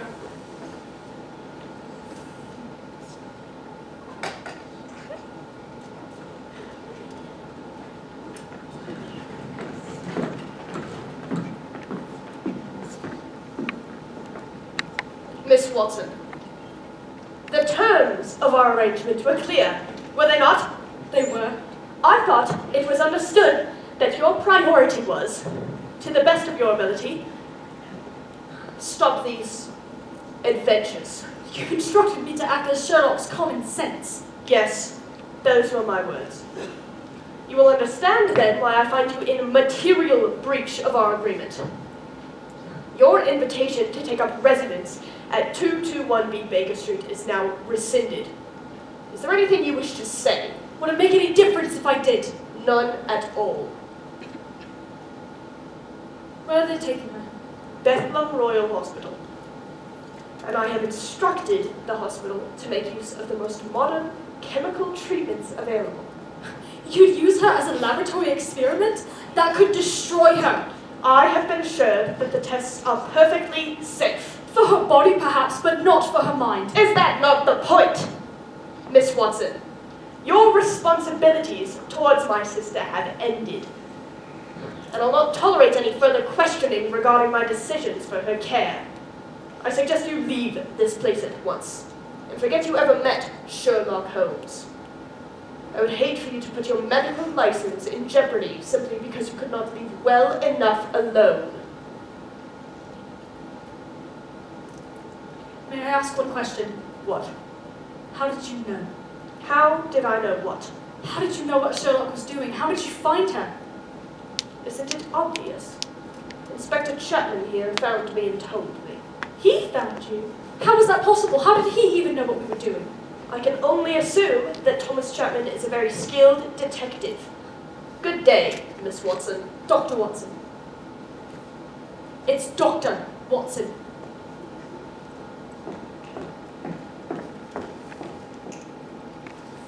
A very skilled detective indeed. I thank you for your discretion in this matter. Think nothing of it. You have my sympathies. Poor troubles like that must cause no end of frustrations to a man like yourself. A man who likes his privacy. Rather, Were I in your position, that is to say, I had the means and wherewithal, I'd be tempted to take drastic measures. were you in my position? Because I value my privacy. Just something to think about, Mr. Holmes. Indeed. Good day, Inspector Chapman.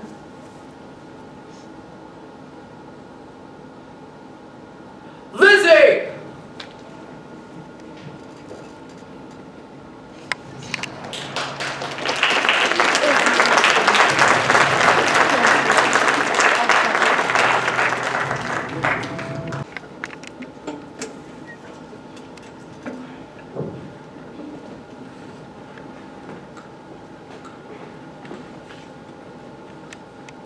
Thank you. Leave us. Hospital policy states that a member of staff must be present for all visiting consultations. Miss Holmes is a witness in a criminal investigation. You will leave me to do my work and will be brought before a judge to explain yourself in court. 5 minutes.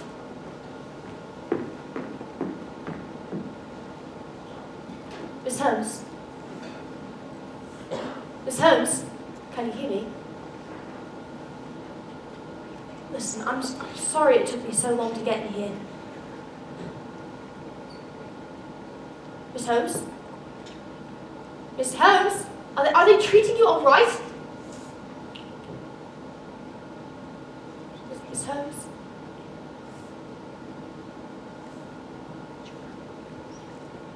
Bastards! Hello, Inspector.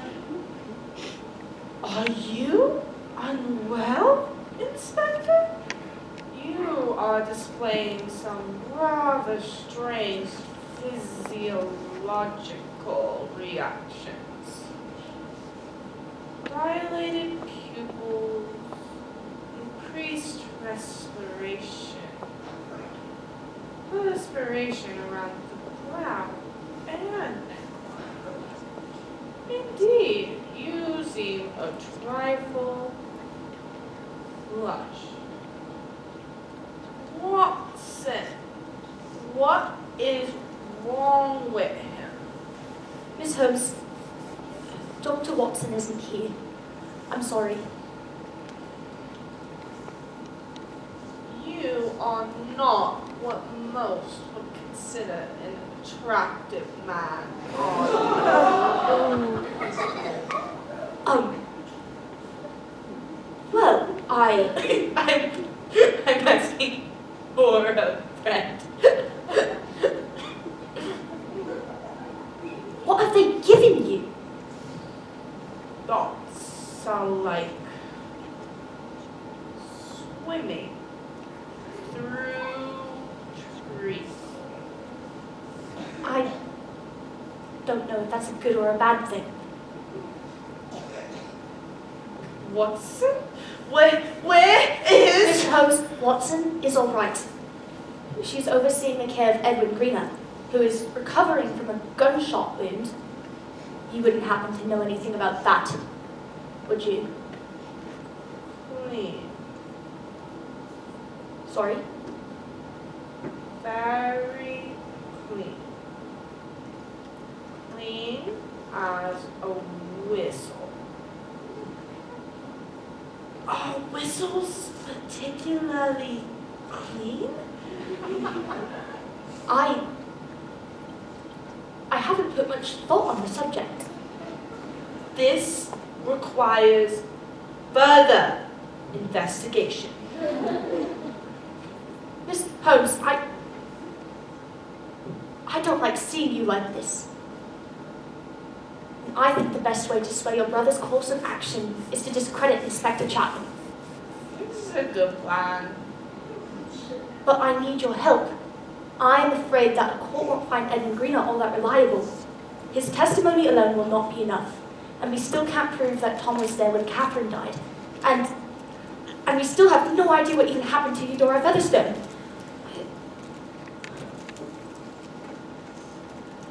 He's too smart for me. Do you remember William Hamilton? Who? Fired a pistol at the Queen. Got sent to Australia. We were both very small children when that happened. What makes you think of it? While he was waiting for trial, a woman wrote letters to him. Her name was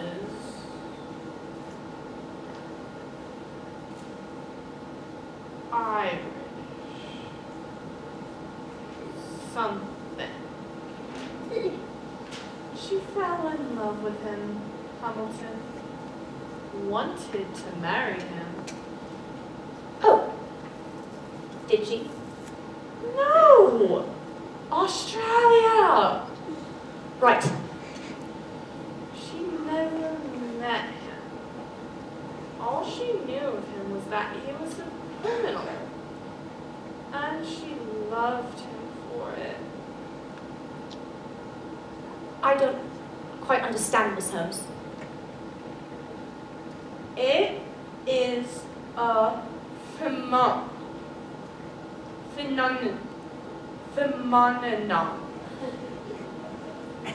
Someone should write a monograph on the subject.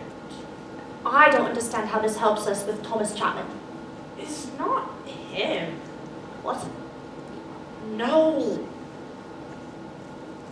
Yes. You should tell her.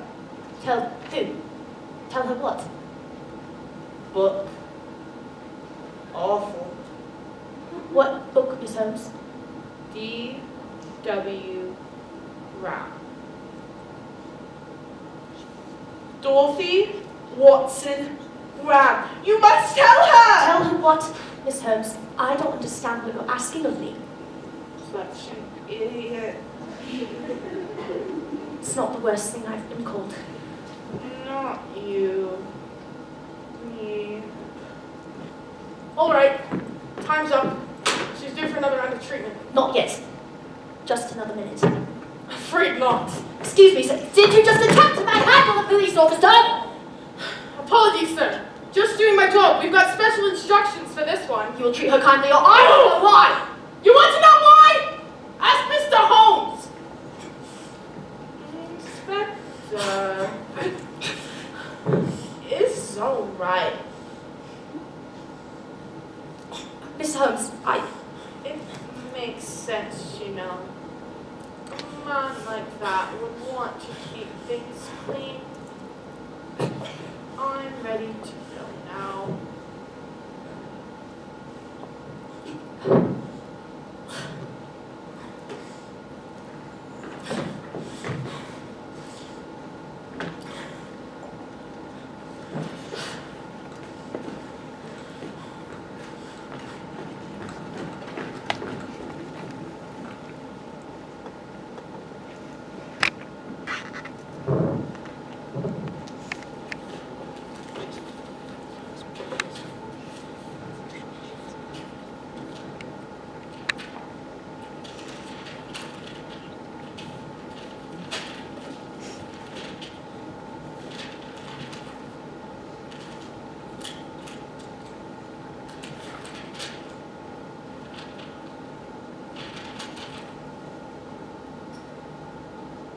Oh.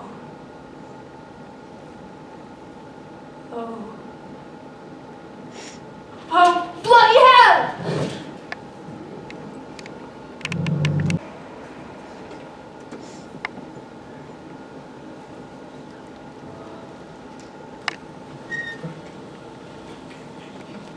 Dr. Anderson, how's the patient? The operation was a success. I believe with enough rest and proper exercise, Mr. Greener will regain full use of his arm within 6 months. I cannot thank you enough. I know the risk you are taking, hiding him in here like this. What risk? We don't have a patient by the name of Edwin Greener, only a Mr. Trevor Norwood, brought to us after an unfortunate encounter with a meat hook while working at the stockyard. Of course. As soon as he's able to move, I will see about getting him out of the city. I doubt Thomas Chapman will ever stop looking for him. Have you heard anything? Unfortunately not. The superintendent Bedlam made it quite clear that no information would be forthcoming. Thanks to Mycroft Holmes. Actually, I didn't get as far as naming the patient. The superintendent stated that no information would be given to not real doctors. Oh, bastards. I said quite the same thing when I had it. I don't know what to do. Well, there is the common sense approach. If this Mycroft Holmes is really as formidable as you say, it might be prudent to keep your head down for the time being. While Sherlock sits in a cell being subjected to God knows what sort of treatments? No, I didn't think that option would appeal to you. Well, now that we've ruled out doing nothing, what exactly are you prepared to do? Sherlock said something, as they were taking her away. Something about shoes? What exactly did she mean by that? I don't know. I feel like the answer's just there, out of reach. I just can't do what she does. Then do what you do. Observe, diagnose, treat the problem.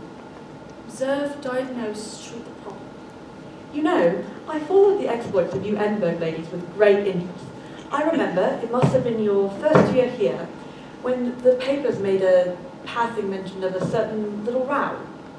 What a row. You mean the surgeon's hall?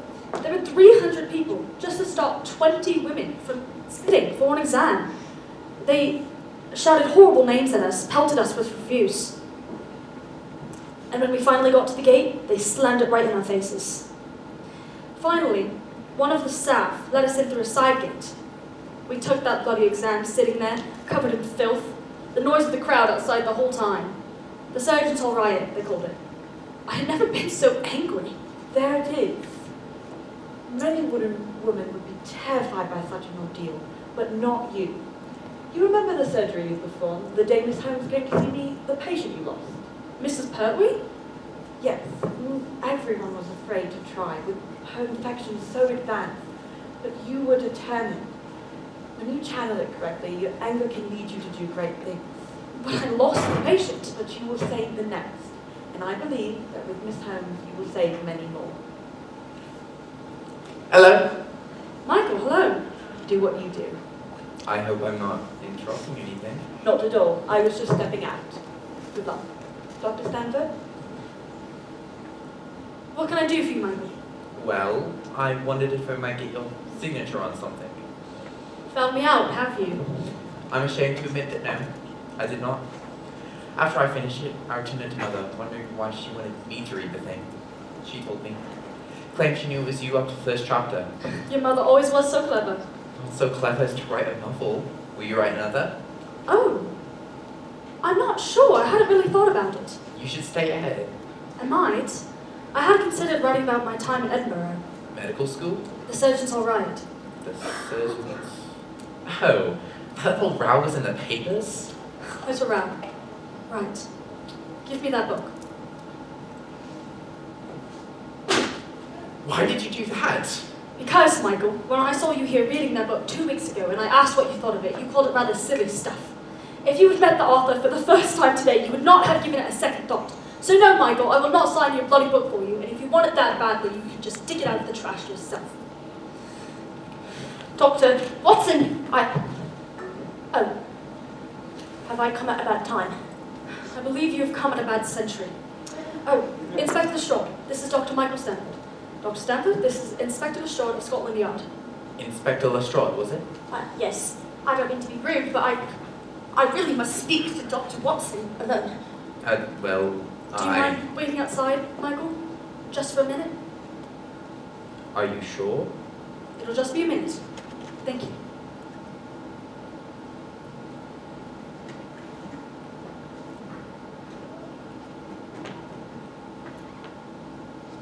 What can I do for you, Inspector? Dr. Watson, you didn't happen to study in Switzerland, did you? I did. I had to learn German for it. My final courses and certification took place in Bern. You didn't happen to make the acquaintance of Dr. Gottlieb Burkhardt, did you? Why? I attended some of his lectures. His ideas on the functional regions of the brain and their roles in mental diseases are revolutionary, but his methods on how to treat them are terrifying. I dread your answer, but why do you ask?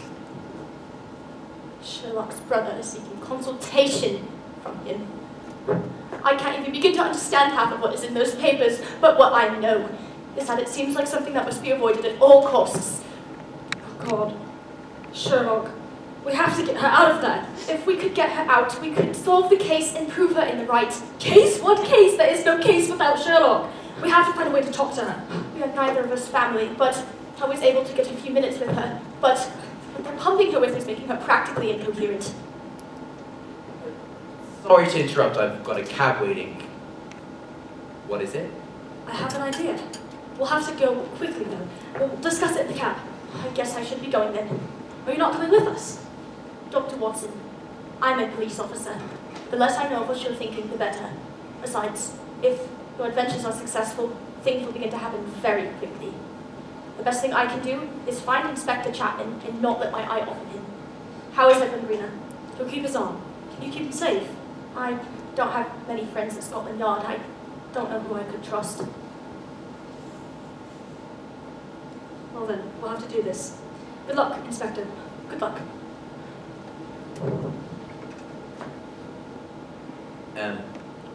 What's happening? Michael, dear friend, I must ask you an enormous favor. Oh, How was your German? my what?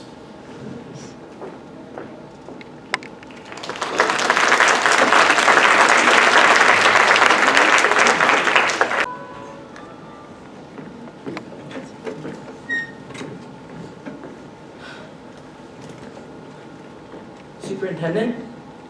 Superintendent, What is it? he's here. Who's he? The doctor from Bern, Dr. Burkhardt, Already? That's not possible. says he's here to see Miss Holmes. On instructions from her brother. Well, bring him in, damn you!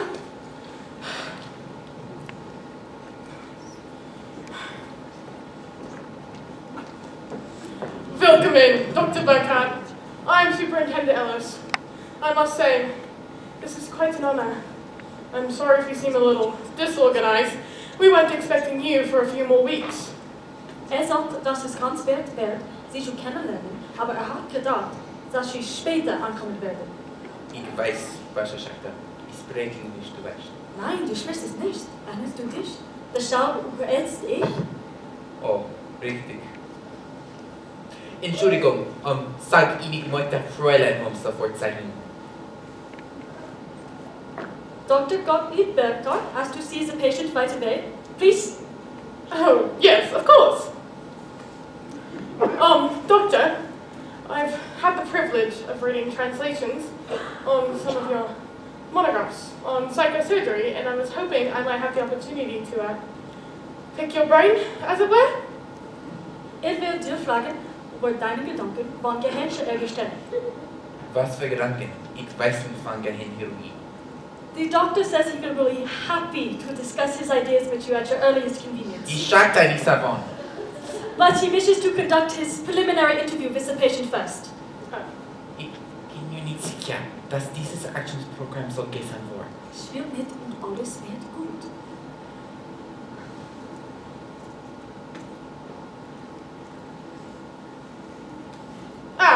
Here we are. As you can see, we've been administering a carefully monitored chemical cosh. Without it, this one has been prone to violent outbursts. She does not react well to physical contact without permission, but the current treatment has kept her acceptably docile. Sag mir, ihm zu sagen, dass du die Patientin untersuchen möchtest. Oh, are you speaking German now? Sag es. Ja, ich möchte die Patientin privat untersuchen. The doctor wishes to discuss and examines the patient privately. Hospital policy states that the member of staff must be present for all visiting consultations. Okay, sag es jetzt. Stellen Sie meine Methoden in Frage? Wissen Sie nicht, mit dem Sie sprechen? Wissen Sie nicht, wer mich hier angegriffen hat? Sie wagen mir, was Sie schreiben, nicht mit meiner Patientin interagieren? Raus zu Wort! Ich bin noch nicht so beleidigt worden! No. I assure you, I meant no offense. Of course, by all means. Take my office. I'll just go make my rounds and perhaps we can talk later. Raus!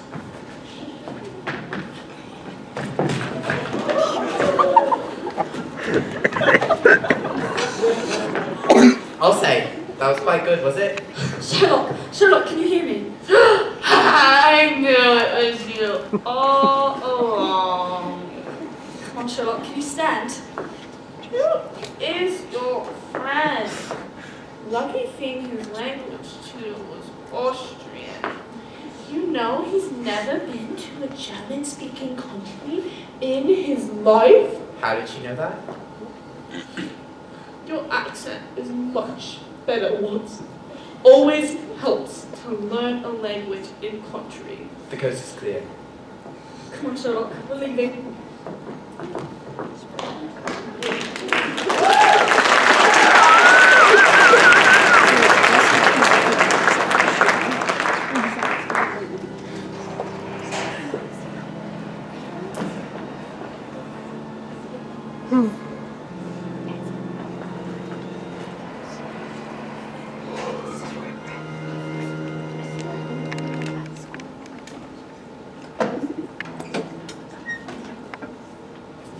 Oi, watch it!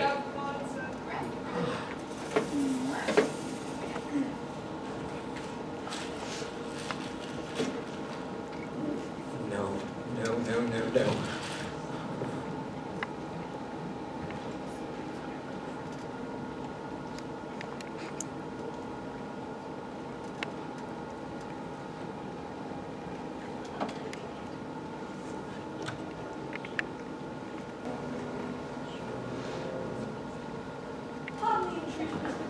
Have to make full use of your arm. Is that Miss Holmes? Is she alright? I don't understand. We broke out of one hospital so we can sneak her into another. Well, I could very well take her back to Baker Street, and I don't know of any other safe places in the city. It's not that safe. It won't take them long to find out it was you, and this will be the first place they look. We don't need to stay long. Sherlock just needs to rest for a few hours. Then we'll figure out what to do next. Whose room is this, anyway? It's mine, sir. Mr. Greener, this is Dr. Michael Stanford. Dr. Stanford, this is Mr. Edmund Greener. How do you do? I'm sorry to intrude like this, Mr. Greener, but Sherlock is not feeling very well and needs to rest for a few hours. No, of course, Dr. Watson. She'll be safer tonight. Thank you. How's the pain? There's still plenty of it, but the doctors say that it will be good as new, and thanks to you, Dr. Anderson. Glad to hear it. Well, I must get going. Let me know if you need anything. Otherwise, I have no idea who you people are, nor what on earth you're doing in my hospital. Thank you. Looks like point injury. Mind if I ask what happened? Dr. Watson shot me. She... What? It's quite an eye-opening experience. I don't mind telling you about it. Well, yes, I suppose it would be. I was in a bad place, getting ready to take some drastic steps when Dr. Watson got my head facing back the right way. By shooting you. That's enough, Mr. Greener. I'm sure Dr. Stanford has had enough excitement for one day. Michael, I truly cannot thank you enough. You are absolutely magnificent today. I only hope this doesn't cause any trouble for you. I don't see how it could. I really have no idea what's going on. I know, and I'm sorry about that. I hope I'll get a chance to explain it all soon. I must say, this certainly paints me in a very different light. Pay me how you like, Michael. I am who I am. I suppose this isn't exactly what you had in mind, though, when you asked me to marry you. You've certainly given me a lot to think about. You deserve someone who wants the same things. As do I. What do you want, Dorothy? Right now, I just want to see this business through to the end. I can't really worry about anything else besides that. Is there anything else I can do to help? Certainly not. You've risked far more than I should have ever asked of you. Thank goodness. I wish you nothing but the best in this, honestly. But if you can mind to recruit friends for further adventures, I'd appreciate if you leave me out of it. I understand. Good night, Dorothy. Good night, Good luck. Michael. Good night, Michael. Give my love to your mother. So you are taking the room then? Sherlock, how do you feel? Really, truly terrible. Are my arms buried under bags of sand? It's the sedative they gave you. It'll wear off soon, but you'll feel dreadful for a while after. Where are we? The Royal Free. Mr. Greener has been convalescing here under an assumed name. He's feeling better and has offered to share his room with us for a while. Thank you for your hospitality, Mr. Greener. Think nothing of it, Miss Holmes. Anything you need. How did we get here? Dr. Stanford and I broke you out. Something about speaking bad German? Whatever induced you to take such a risk? Inspector Lestrade showed me your file. I understand what it means to have a consultation with Dr. Gottlieb Bertha. I couldn't let such a thing happen to a friend. A friend? Oh, I'm so pleased. Sherlock, you need to rest. Weren't you afraid they'd recognize you? Not really. They didn't get a good look of me when they took you away, and I pretended to be a nurse when we went to the hospital. No one ever looks at the female nurses. Lovely Watson. So clever. We're running out of time. We can't stay here long. No, let's stay here. I'm sorry? No? Might I remind you, we have both your brother and Thomas Chapman looking for us. And frankly, I don't know which possibility scares me more. Oh, Mycroft is infinitely more terrifying. Thomas Chapman can have you murdered, but Mycroft can fix it so you were never even born. Neither of those options are particularly appealing. No, but they're the best we can hope for, unless we end this tonight. And how do you propose we do that? We let it be known that Edwin Greener can be found at the Royal Free Hospital. Are you suggesting we use Mr. Greener as bait? Yes, precisely. Sherlock, he trusts us. We cannot ask him to risk his life like this for us. It's all right with me. Edwin, you don't need to do this. No, I think I do actually. I've got some atoning to do. Might as well start now. I can assure you both, Edwin will be perfectly safe here. In the meantime, Watson, I need you to find a Miss Sarah Price. She's a housekeeper in Paddington. Someone from your knitting circle? She will know how to get the word out about Edwin being here. Tell her it comes from me. Do we know where Inspector Lestrade is? He's looking for Thomas Chapman. Try to find him too and bring him here, if you can. We will need him eventually. And what will you do? I will be here, waiting. Don't worry, I'd want Mr. Greener to protect me. Neither of you are in any condition for a confrontation.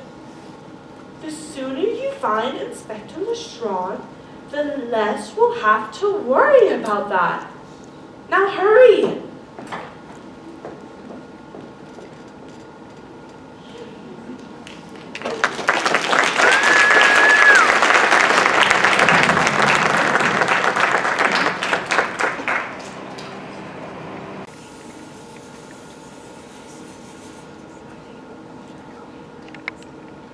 Here. I got your message. I came as soon as I could. What? There's nothing to worry about, right? Everything's under control. It's just my wife. She gets these ideas. I've done my job. I've kept things moving. I cleared the way for you locked. You should be thanking me. I mean, so what? My name shows up in the papers from time to time. That's on me, right? Never gets past me. But I can tone it down. You see. Just let me get through this Sherlock Holmes business. Once she's in hand, we'll be back to business as usual. You have our word. Just tell the prof. It's you. No! Wait!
Hello, Mrs. Chapman. What are you doing here? Where is Mr. Greener? He's safe. I thought they'd lock you up. How'd you get out? Friends and luck. You seem quite agitated, Mrs. Chapman. Is something wrong? I'm fine. Really? Where is your husband? I don't know. You tell me. No? I haven't seen him since this morning. It's not like him. You tell me where he is. You know something. I can tell you do. It doesn't matter. No one can catch my tongue. We shall see. Do you want to tell me what brings you here tonight? Suit yourself. I believe I know all the relevant facts, but perhaps you could fill in a few details. Why should I tell you anything? I thought perhaps we could help each other. You'll tell me when, Thomas, if I answer your stupid questions? Alright. What do you want to know? When did you first meet Thomas Chapman? The day he started working as his housekeeper. It was his wife, Margaret, who actually hired me. Did you know anything about him before you started to work for him? You know, I had heard of him, yes. Seen his name in the papers. They've said some awful things about him in the papers. They don't know him like I do. We have a special connection. Tom and me always have. I knew it the first time I read about him, before we ever met. Fascinating. But weren't you the least bit concerned? By what? You know what happened to his first two wives. Weren't you worried he'd do the same to you? Of course I'm not worried. Tom would never hurt me. I'm sure Margaret Cleary and Catherine Featherstone thought the same thing. I take care of him when no one else can, even when he can't take care of himself. And Mrs. Eudora Featherstone? Was that something Tom needed? That was something of a mistake, Mrs. Chapman. Everyone knew Mrs. Featherstone was just a poor, mad old woman. Still, it pays to be careful. Well, everyone knew she talked nonsense. She didn't just talk nonsense. She was sharp, that one. And when that letter turned up, You said she didn't write the letter. we know that now, don't we? As I said, it was a mistake. I suppose you showed up with the news of her death to throw us off the scent?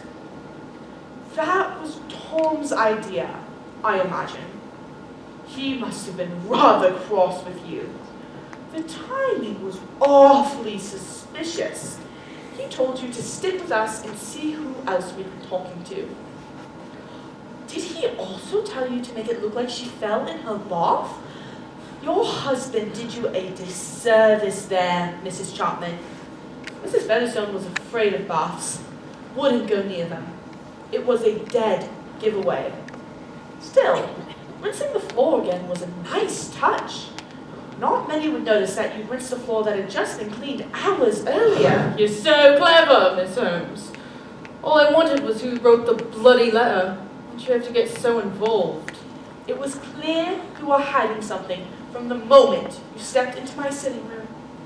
How could I resist? Still, I never expected what I'd find. That's an interesting skill you have. What's that? You're good at being underestimated. Aren't we all, Miss Holmes?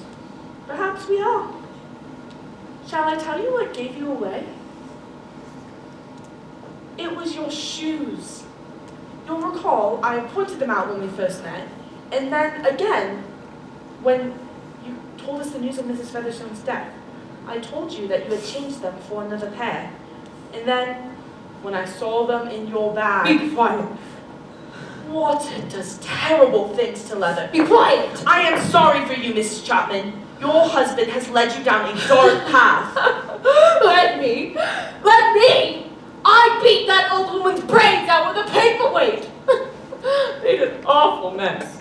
She may have looked frail, but she fought like a banshee. And Catherine, I smothered her with her own pillow while she was resting. She fought like hell too. You should have seen the claw marks she left on me. Tom got Mr. Greener to take care of it. He's awfully troubled, you know. It wouldn't have been long before my husband took care of him too. And his first wife, Margaret? Oh, Tom did that one all on his own. Saw a chance to move up in the world through Catherine, and he went for it. Fascinating. But weren't you jealous? You knew each other by then. Of course not. It's all about trust. Tom thinks long term. It was all part of the plan. I suspected as much. I even told Inspector Lestrade my theory, but he didn't believe a woman capable of such things.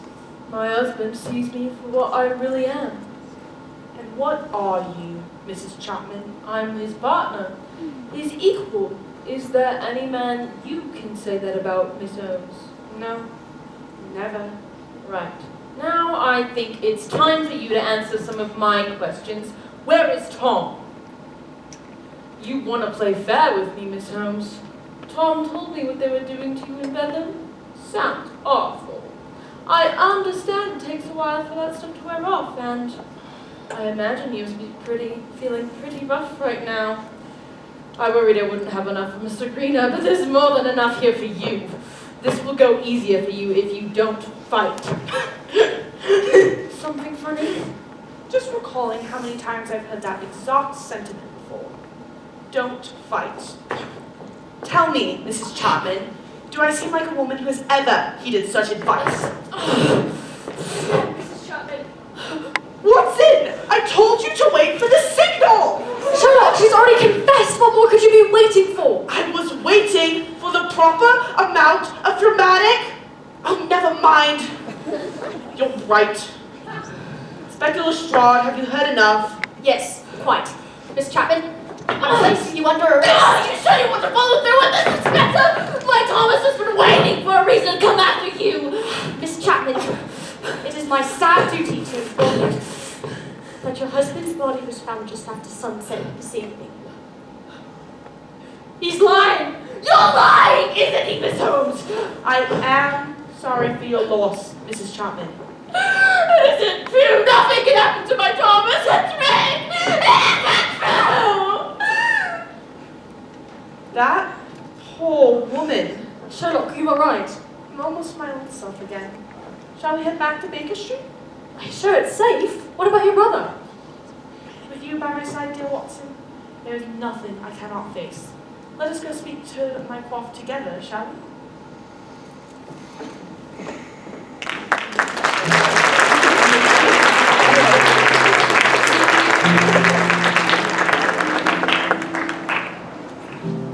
My theory is that Watson and Sherlock are lesbians.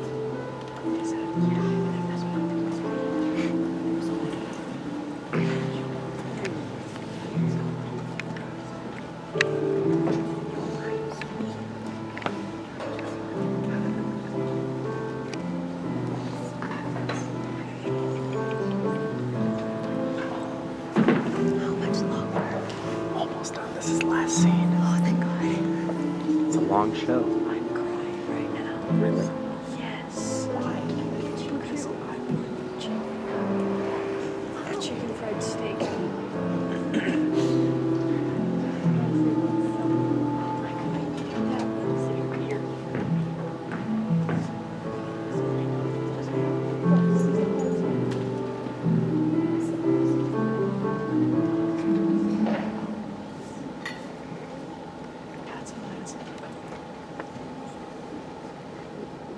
Oh, Miss Holmes!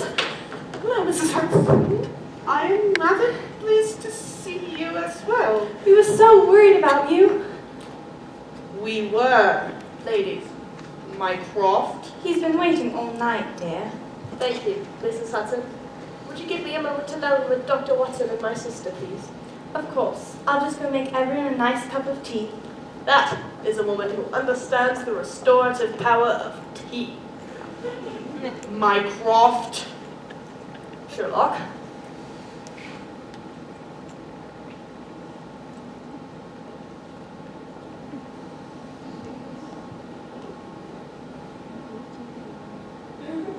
Oh, bloody hell, somebody say something.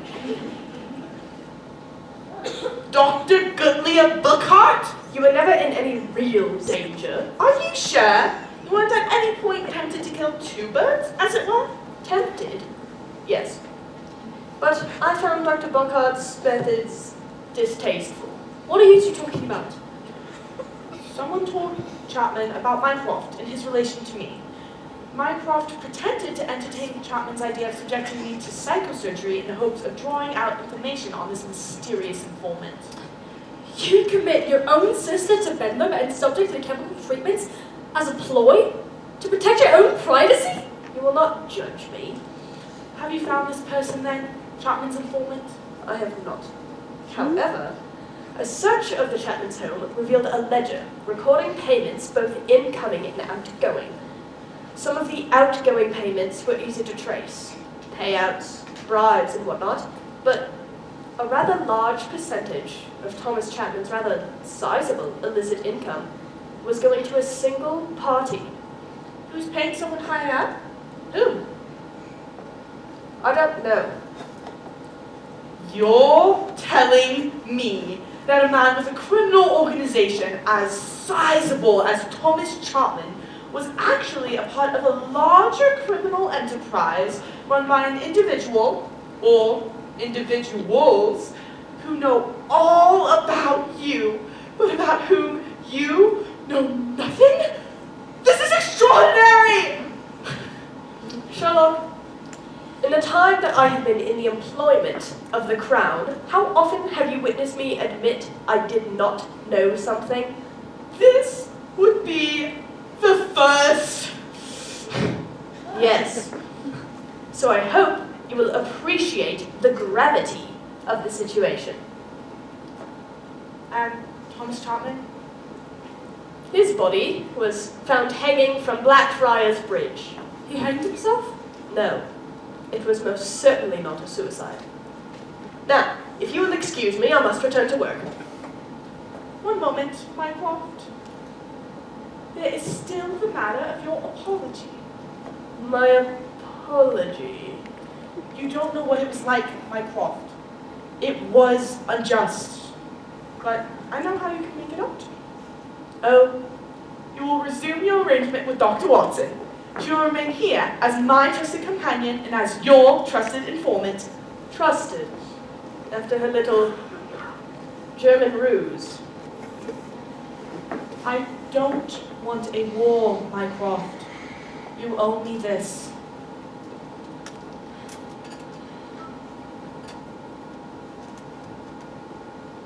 Fine. Will I be seeing you on Sunday? Of course, I would not miss it. We have dinner together and then play chess every Sunday. That sounds surprisingly normal. Very well. Good night, Mycroft. What on earth just happened? Oh, just a few moves in the great game. You're not going to forgive him, are you? Just like that? Just like that? I think not. We have rules about sentimentality, Mycroft and I. Besides, it appears we have a new puzzle to solve. Do you mean? You heard my brother. Thomas Chapman was merely a puppet. There is someone out there pulling the strings.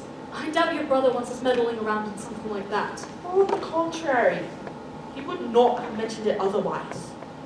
So what are we supposed to do? Use our resources, gather information. We have advantages his regular agents do not. Such as? We are underestimated. What about your clients? So many women out there need your help. I have not forgotten them. Indeed, I think our surest way into this puzzle is by doubling our efforts. Sherlock, are you sure you're feeling right? Some of those chemicals do have lingering after effects. I'll be fine. It turns out I share a flat with a doctor. Yes, I suppose you do. There are some things we should talk about, I suppose. That pistol you carried, for instance. It was your brother's, if I'm not mistaken? Yes, it was his service revolver. I started carrying it with me after some rather unpleasant experiences in Edinburgh. An odd choice for a memento, I suppose, but I rather like to think of it as if it's his way of looking out for me while he's gone. Does that make sense? Not at all, but I trust you. There is one thing I would like you to know. Yes? Sherlock. My father used to call me that when I was very young. It means bright hair in Old English. My real name is Wilhelmina. That's lovely. I am glad you think so. Please don't ever call me by it, of course.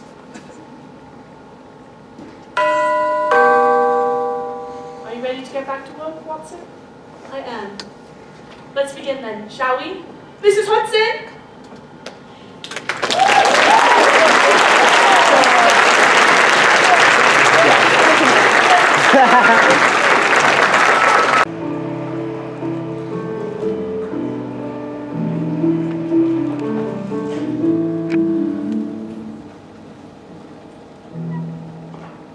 Oh, Miss Holmes!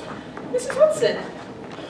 I am rather pleased to see you as well. We were so worried about you. We were, ladies. Mycroft. He's been waiting all night, dear. Thank you, Mrs. Hudson. Would you give me a moment alone with my sister and Dr. Watson, please? Of course. I'll just go make everyone a nice cup of tea. That is a woman who understands the restorative power of tea. Mycroft. Sherlock.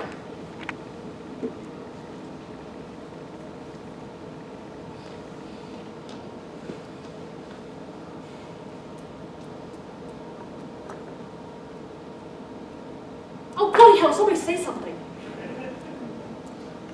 Dr. Goodlear Bookhart? You were never in any real danger. Are you sure? You weren't at any point tempted to kill two birds, as it were? Tempted? Yes. But I found Dr. Buckhart's methods distasteful. What are you two talking about? Someone told Thomas Chapman about Mycroft and his relation to me. Mycroft pretended to entertain Chapman's idea of subjecting me to psychosurgery in the hopes of drawing out information on this mysterious informant. You had your own sister committed to Bedlam and subject to chemical treatments as a ploy to keep your own privacy safe? You will not judge me. Have you found this person then? Chapman's informant? I have not. However, a search of the Chapman's home revealed a ledger recording payments both incoming and outgoing. Some of the outgoing payments were easy to trace, payouts, bribes, and whatnot, but a rather large percentage of Thomas Chapman's rather sizable illicit income was going to a single party. He was paying someone higher up? Who? I don't know. You're telling me that a man with a criminal organization as sizable as Thomas Chapman was really a part of a larger criminal enterprise run by an individual or individuals who know all about you, but about whom you know nothing? This is extraordinary! Sherlock, In the time that I have been in the employment of the Crown, how often have you witnessed me admit I did not know something? This would be the first. Yes. So I hope you will appreciate the gravity of the situation. And Thomas Chapman? His body was found hanging from Blackfriars Bridge. He hanged himself. No, it was most certainly not a suicide. Now, if you will excuse me, I must return to work. One moment, Mycroft. There is still the matter of your apology. My apology? You don't know what it was like, Mycroft. It was unjust. But I know how you can make it up to me. Oh? You will resume your arrangement with Dr. Watson. She will remain here as my trusted companion and as your trusted informant. Trusted? After her little German ruse. I don't want a war, Mycroft. You owe me this.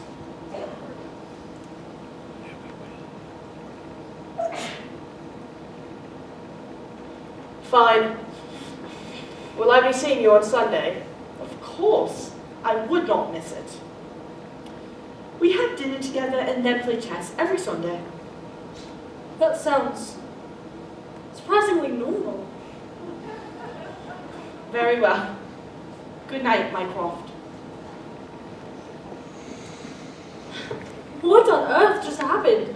Oh, just a few moves in the great game. You're not going to forgive him, are you? Just like that? Just like that?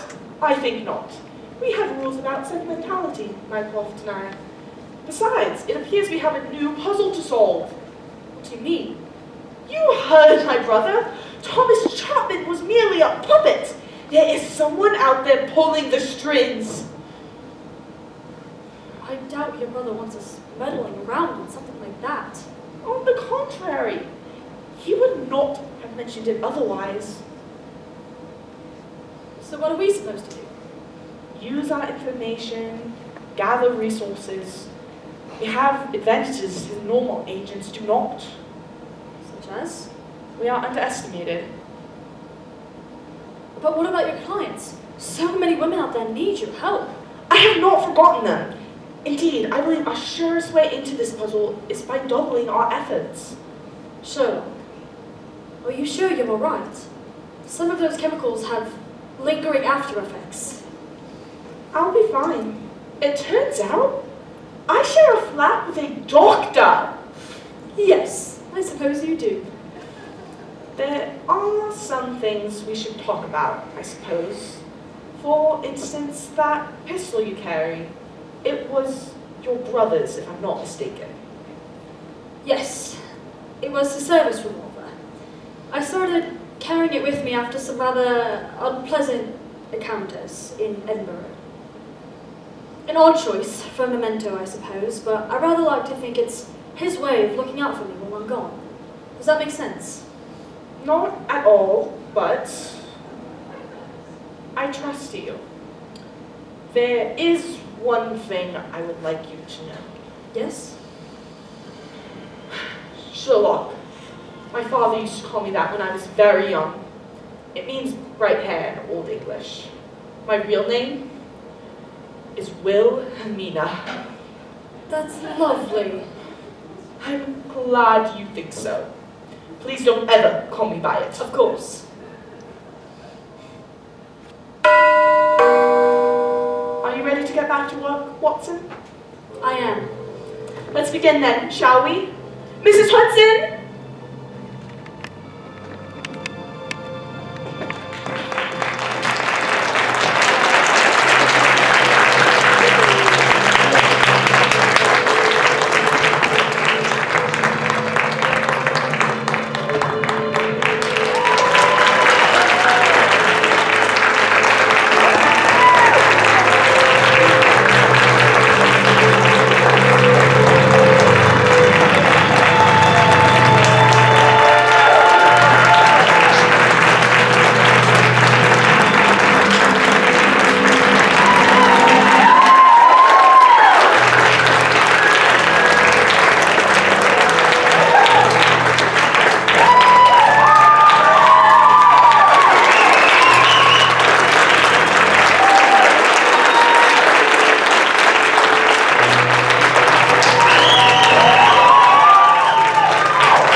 and our set design builder, Jerry, or Frank.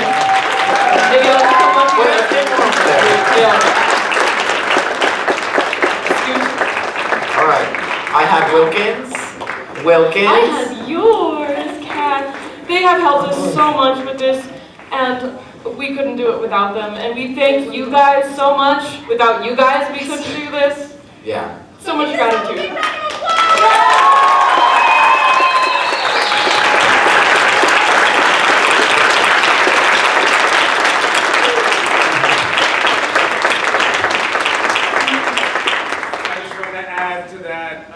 It was really inspiring at the beginning of the year when we started our journey with theater this year, talking to the student leaders about what kind of show they want to do, and choosing to not take the easy way out and choose to do an extremely high-level, intense, difficult show, 2.5+ hours, a ton of dialogue to memorize. Seniors, I mean, I can't, I'm sure there's seniors over there. Seniors, I can't express the past 4 years have been so wonderful, taking over the theater department halfway through your freshman year and not looking back since. And I'm just so very grateful for all the memories we got to create. And just, let's give it up for our seniors one more time.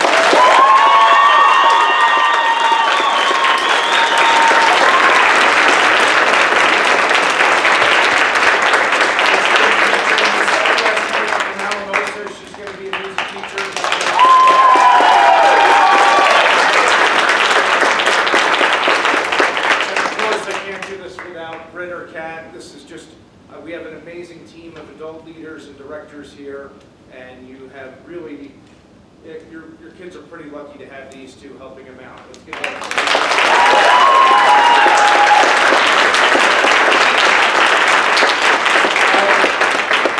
for the program, you'll see the list of people to thank. I see some school board members out here, and administration employees of Salida School District, thank you so much. And I have to say, parents, you have awesome, awesome children. Yes. Absolutely. Parents,